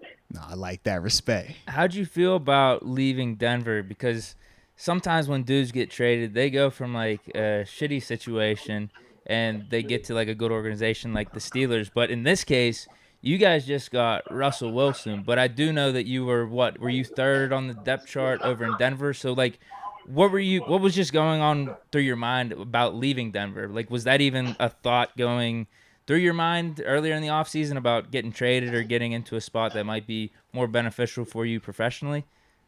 I guess it was.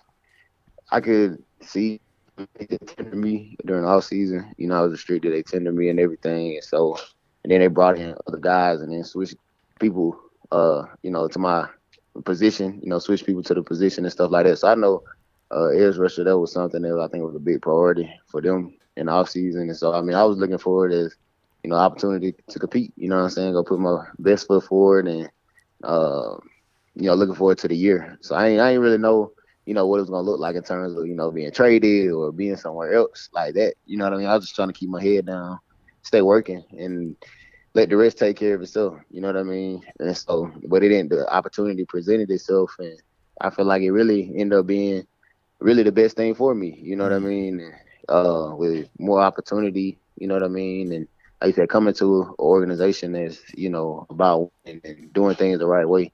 And so, yeah, I was fortunate and happy, to become here. How did the vibe switch over in Denver whenever Russ got there? Man, it was good. Russ, he's a good dude, great dude. You know what I mean? You only hear good things about him. But it's cool to see, him firsthand and to see how, welcoming he is. Like, trying to do things outside of the building, inviting us to the games and try to do things more inclusively. Help bring the team together and stuff like that. And so I feel like, he's a great teammate, and of course he's a great player on the field. And so, I enjoyed my time there with him. And, even as a, brother in Christ, being able to learn from each other, continue to sharpen each other. So, I have nothing but great things to say about him, and I hope he has a great year this year. No, without a doubt. And trust me, man, he's definitely one of them well-respected guys, man, because of what he does on and off that field, man. Absolutely. Right. Now, you have been in Pittsburgh, man. You've been a part of the team now for a couple of weeks. Just talk about how you've been adjusting to the city, man. Are you feeling comfortable with it, man? Are you feeling comfortable with the team in particular and your role with them as well? Yeah, no doubt. Definitely getting a feel for the city. The city it got a lot of character, I feel like, to the city. You know what I'm saying? And you take that, however you want to take it. But yeah, it's a lot of character. Absolutely. I like it though. Because it's kind of, where I'm from, Alabama, we have a lot of trees and stuff like that, and that little nature aspect of it. So it's kind of cool to get back to that. In Denver, you don't have like trees everywhere. Oh, you got the mountains out that thing, yeah. Exactly, yeah, more open and stuff like that. So it's cool to get back to like a little humid climate. You know what I'm saying? And my wife, she liking it, she enjoying it. And even my role here, I'm enjoying that as well. And, the things that they have and how aggressive they are as a defense, and, how they really let you go play free. So I'm enjoying it too. Nah, let's go. Now, I like that as well, man. Now, I did want to bounce back a little bit, man. Your rookie year, 2019, with the Denver Broncos, your position coach was Brandon Staley, obviously, who's the head coach of the Los Angeles Chargers now. Just talk about what that experience was like for you as a rookie playing under Brandon Staley, and if you kind of felt even in that moment that, hey, man, this guy could be a head coach somewhere. Oh, no doubt about it, man. I learned so much about the game from Coach Fangio as well, but Coach Staley, who was my position coach, he had a big hand, and I feel like how much we learned in that defense and really having a good jump start, I feel like, into, helping grow as a football player and understanding what offenses is trying to do against us. Like he just had a way of, breaking it down and making it make sense. And you know what I mean? And being really, open, vulnerable, can talk to him and stuff like that. And so, because he's still fairly young too. Absolutely. He is. So he had a way of connecting, I feel like, with, younger players and, even older players too, get the best out of you, I would say. And so, I was grateful to have that time with him. No, I like that. All right. This one might be a tough one. Say what? This one might be a tough one. What's that? I'm really interested, though. Who's the best player you played with? The best player I played with? Yeah. Why y'all laughing? He trying to put you in a box. He trying to put you in a bar right here. I see. Like, you only said I'm just a few weeks here. You know what I mean? Like, whoever the best player I played with the longest, or there it is. Talk your way out of this, Malik. Talk your way out. Don't you let him put you in that box. TJ Watt versus Von Miller. I think that's what it comes down to. I'm trying to clarify. I'm gonna say I have played with some great players while I've been in the league. That's where I'm gonna leave it at. There it is. And I'm fortunate because I get to learn from him every day. You know what I'm saying? It's not too often you get to learn from some future Hall of Famers. You know what I mean? Facts. So yeah, it's been great. All right, that's fair. We'll let you get away with that one. How's the defense feeling though right now? Because we've been talking on the podcast, like we see some really positive signs in what you guys are doing. It's just some things haven't worked out in the defensive direction these last couple games. So along with the injuries and then just the outcomes of these recent games, how you guys feeling heading into Buffalo as a unit? Good, man. Like you said, we've been doing some, I feel like, really good things on defense, and unfortunately, hasn't resulted in wins every week. But it's something I feel like to hang your hat on. Like if you can play great defense in the league, you have a chance. I feel like to win every game, and you can see it. In the past few games, how pretty much all of them been one score. You know what I mean? Yeah. Like close games. You know what I mean? So I feel like, we have taken strides, and we've had to adjust, with injuries and things like that. But I just feel like we have grown, we grow, every week, and are able to show, what we can do. And I'm excited for the opportunity that we get this week because, they have a great offense, and there's nothing better as a defense to go in there, and have a great game against them. Obviously, the top storyline is Kenny Pickett. What was your reaction to the You said QB that was switch? a storyline? Huh? I had no clue that was a storyline this week, man. It was a switch at quarterback. I had no clue that took place this week, man. Really? Yeah. I'm sorry. What was the question? Yeah, just what was your reaction to the QB switch? Like, it happens in game, and yeah. It was something that, I guess the coaches, felt was the best thing for our team moving forward, like for that game, and then I guess for this week as well. So, man, that's who we rolling with, and we all behind them, and coach's decision, and so we're gonna try to, as a defense, try to get them the ball as much as we can, you know what I'm saying, and be disruptive, try to get turnovers, give the offense more opportunities, and try to hold their offense down as well. No, absolutely, man. And honestly, that's what it has to be. So, yeah, I'm liking that already, man. Shout out to y'all for that. Let's get it. Now, I want to back it up also, man, and start back a little bit, man, taking it back from you coming out of, the Alabama area. But what led you to go all the way out to Nevada for college? Because you played high school in Alabama. You're from Alabama. I see you still got an Alabama number as well. So you seem real Bama, Yeah, I am, man. But shoot, coming out of high school, I really ain't started getting offers till like after my, other than like some one AA, I feel like schools, getting offers until after my senior year. And so I had offers from Georgia Southern and Nevada. Wake Forest was recruiting me for a while and kind of fell off towards the end. And now, were you always an outside linebacker even when you were in high school, or were you playing a different position? I was defensive end. Okay. Yeah. So, in the trenches. I was in the trenches. Let's go hand in the dirt one time for the culture. Respect. Exactly. But, and so I had a chance to go to Georgia Southern, and I got a chance to see the place, and it was cool, good college town and stuff like that. And then, I was like, I said, might as well go out to Nevada and see, what they have to offer and stuff.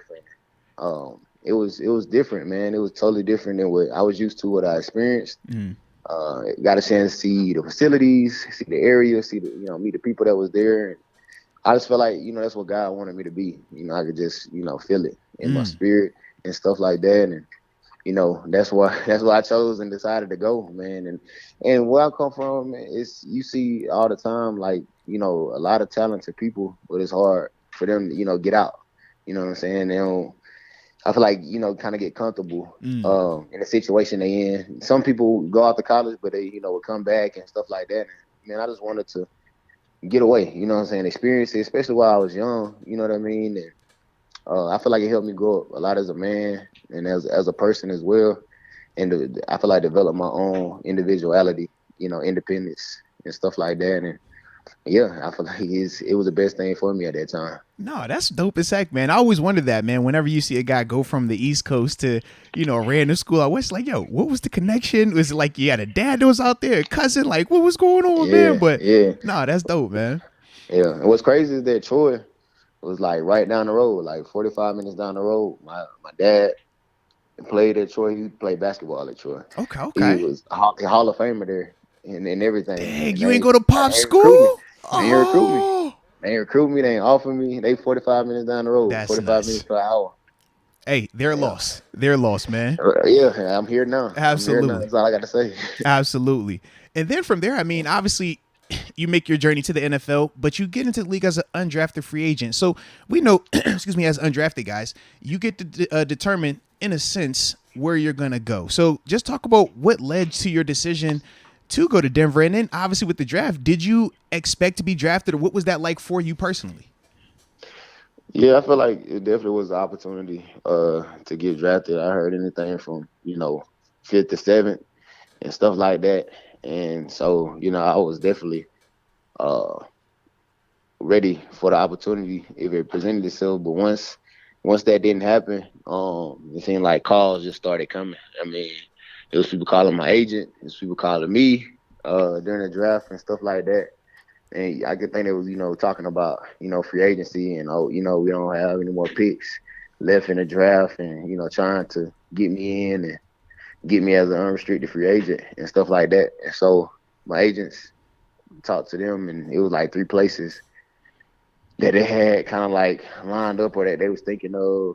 And Denver was on there as one of the 3. And it was another thing, man, where it was God, like I feel like I had something like a dream or a vision, it's up playing, in Denver Stadium, in seeing Von Miller playing with him as well. Yeah. And like, man, I was like, I feel like it's another chance that, a path that God is leading me on, just the same as when I went to Reno to play in Nevada. And so, man, I just, trusted that and believed in that. And that's why I ended up going to Denver. And I've heard you bring up your spirituality and obviously your belief in Christ. I'm a believer as well, man. So definitely glad to hear you on the good side. But yeah, what got you into that, man? Like, what's because you seem heavily grounded and rooted in your faith. Where did that come from for you? I was always like brought up in the church. I always, went to church. My mom, God-fearing woman and things like that. But I feel like, I knew, her God and, had a relationship with him, through her, you know what I'm saying? But I feel like I didn't have a relationship with him for myself. But once I had a chance to go to Reno, and I feel like that gave me an opportunity to develop my own relationship with God. You know what I mean? Because I had my own, trials. Take your own journey, yeah. Yeah, things that you go through and stuff like that, and you have to, lean on them. And I was learning more about him. We had an FCA leader called James Kitchen, and he was learning more about, God and reading the Bible and stuff like that. And, I feel like that began to light my fire, my, thirst to, know more about them and learn more about them. You know what I'm saying? And I feel like that's where it really took off, while I was in college. Because, like I said, I was all by myself. So, it was all me. You know what I'm saying? And you was across country, absolutely. Make my own decisions. You know what I'm saying? Make my decision to trust in him. You know what I'm saying? And learn more about him. And from there, like, I could just see him, working, in my life and in my situations and stuff like that. And it was amazing. Because one thing that stuck out to me, James, was like, once you go out there, you play, play for him, do it all for the glory, glory of God, you know what I'm saying, everything you do. And that's something that I carry with me all the way up until even now. And so, yeah, that's been a huge part of my life. No, that's dope as heck, man. I'm actually glad that you shared that as well, man, because you already know, man, as believers, man, some people not as confident in it, or some people just need to hear that other people are on that board as well, man. So definitely glad to hear you doing that. Now, I do got to ask you, because obviously your former teammate Von Miller was, he had to address it. All right. We had Kenny Pickett have to address it. Everybody wants to know, what are your thoughts on this here 14-point spread, man? Are there underdogs in the NFL? How you feeling about this whole situation right now? Well, honestly, man, I don't even be paying attention to the spread like that. To be honest, I don't pay attention to it. I go out and try to handle business. That's what I'll be focused on. That's exactly what Von Miller said. He said most players in the NFL, we ain't worried about that. We're just going out to play. It was like you have a general idea, but you don't look and say, "Hey, man, we 12-point underdogs this week, man. They don't believe, or we 12-point favorite this week." Like, it's just a little different. We got a lot of different things to worry about. Man. We trying to start the Bills offense. That's what we were worried about. Facts. He said, "Yo, I don't care about any spread y'all talking about right now. We got real stuff to worry about today." Exactly. I like it, man. And we definitely appreciate you taking some time too. The last one that we have for you though, man, before we let you go. Just talk about your welcome to the NFL moment. Man, shoot. Let me see. I think getting a playbook. I think man, it seemed like so much like it was different in the terms of like how detailed, you know what I'm saying, the NFL playbook is.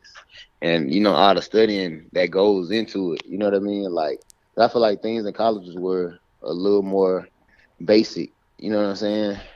But once you get to the NFL and you seeing different offenses and learning different schemes and how they trying to attack the defense that you in, I feel like that was my welcome to the NFL moment. You know what I'm saying? I don't think it was necessarily a play. Matter of fact, I got one more. Hey, we all for multiple welcome to the NFL moments now. Hey, have at it, absolutely. Yeah.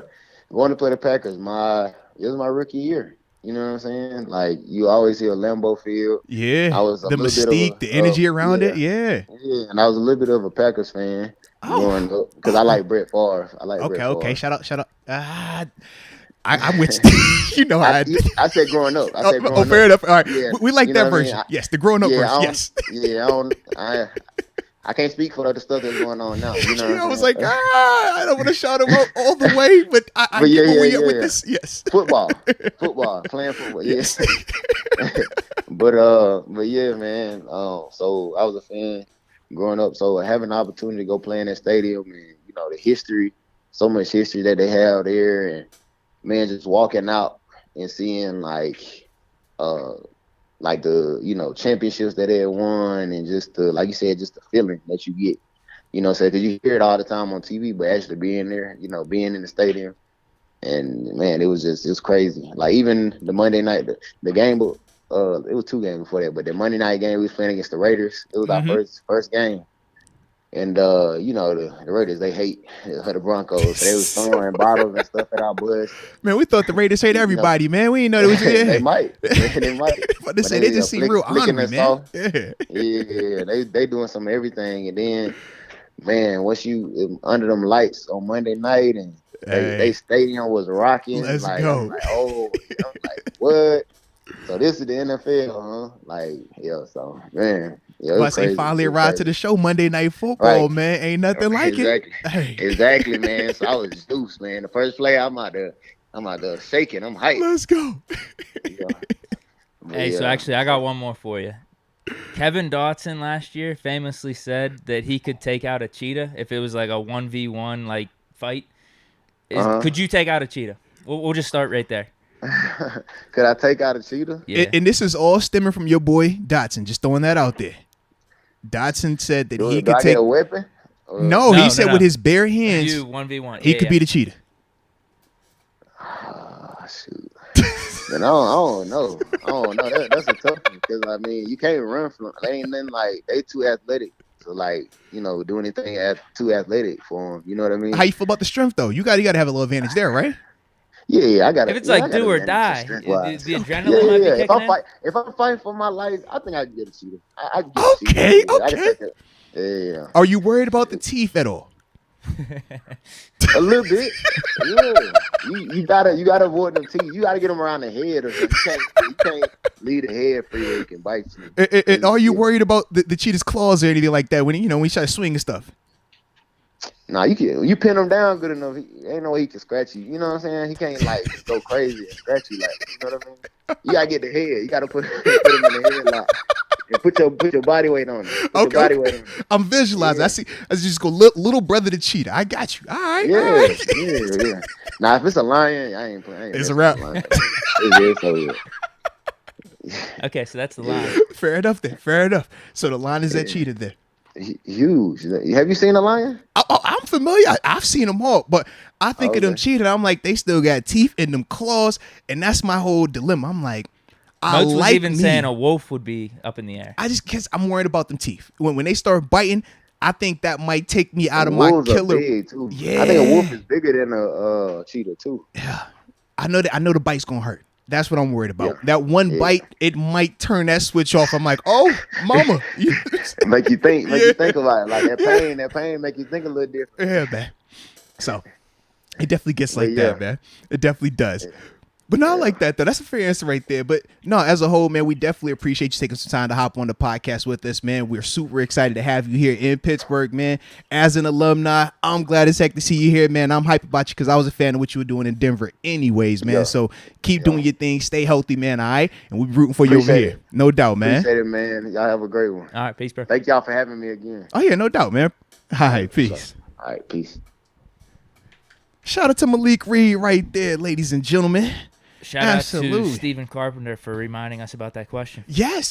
Shout out. It was in Absolutely. the chat. I completely forgot because we said, wasn't it after the last That one that we was. were going That's to try either to way. have that be a recurring question? So, Absolutely. all right, breaking news: Malik Reed and Kevin Dotson think they Yeah. can take out the Cheetahs. They could take them out. You saw I still was very skeptical. So yeah, line Yes. was his line. Yeah, he put So it I'm at the line. assuming Tigers with the line then, right? 'Cause I It was would gonna have to say, be, right? It's like the same thing. Yeah, one's like a excuse me, one's in the jungle, one's in the desert. Yeah, or the safari. Is a panther the same as a cheetah? Yeah, that's like in the jungle. Yeah, so one's in the jungle, one's in like the deep jungle.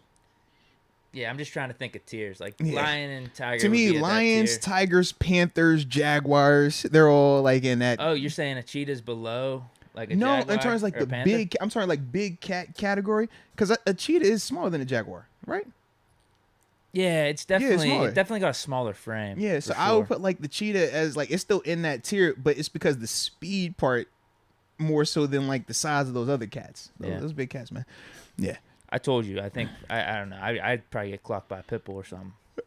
No. Didn't I say You dog said- you would said maybe? a dog. I think like Yeah. if my life's on the Yeah, line. you said a dog. I thought maybe, but then Banner was like, hell no, Bro. because he was like, Like it was like a you ever see those pit Rottweiler. bulls and stuff? Yeah, the Rottweilers and pit bulls, I think man. I've changed my tune. I actually think I Yeah. would get defeated by a pit bull now. Yeah, like I said, I draw my line at a wolf. A wolf is like the 50-50 coin flip.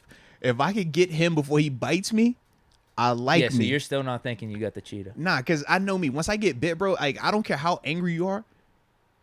Plenty of people who are angry until a shark bites them, and it's like, you know what, that anger turns into fear. You know, it turns to, I don't want to die, I don't want to die. Yeah. And now once that happens, it's over. It's a wrap. Yeah. Okay, Yeah. it's like a stun. It's almost Yeah. like even though there's not poison in the Right, fight, but when it happens, that is gonna shock you, and that fear is gonna take over. And once that takes over, you've lost. You can't fight any of these animals with the thought of I might lose. It has to be 100% committed. I'm getting out of here. see, that's the thing. I actually believe Dotson that he could take out a cheetah. See, I don't. I like his size, but my problem is how's he get in position? He's gonna have to get hit. He's gonna have to get scratched. He's gonna get bit to get in position. That's what even when Malik was like, I'm gonna get behind him and head, like I'm like, I like when you get there. He bought into the adrenaline. But how are you theory, gonna get there, though? If it's like, Yeah. dude, this is my life. Like, you know what I mean? Yeah. You're going to ramp it up another like 100%. Yeah, he said it like that until that bite happens. It's like when you see a person get shot. It's like, yo, they swear they ain't trying to give it up until it's like, bro, that hit you. Like, I'm dying. Mama, save me, please. Somebody help. Like, it's different. Yeah. No, but shout out to Malik Reed. Yeah, absolutely, though. It was, man. It was. Appreciate that. So, yeah, man. Do we have anything I else? think we That just might have had been the one. best Yeah. timing of all time. It low key was. I think we got one super that just came in, and after that, man, yeah, I don't woo, have get it. up out of here. So it might Perfect. be you. Steelers Nation on fire. He says, "Did y'all check the injury report for today?" Yes, we did. We talked about it. It was in the stream somewhere. So once we get off of this, you can just go back and rewind it, or you can just wait till later on tonight when we do like the small vids. But yes, we did talk about the injury reports. So yeah, we are good there. Yeah. I like it. It was a vibe then, bro. It was a vibe. So salute everybody that was with us today, man. We definitely appreciate you. Shout out to Malik Reed as well, man. Take some time to jump on the podcast with us, man. Definitely appreciate him for doing that. And yeah. Enjoy yourselves. Stay safe out there in these streets, ladies and gentlemen. And until next time, baby. Peace.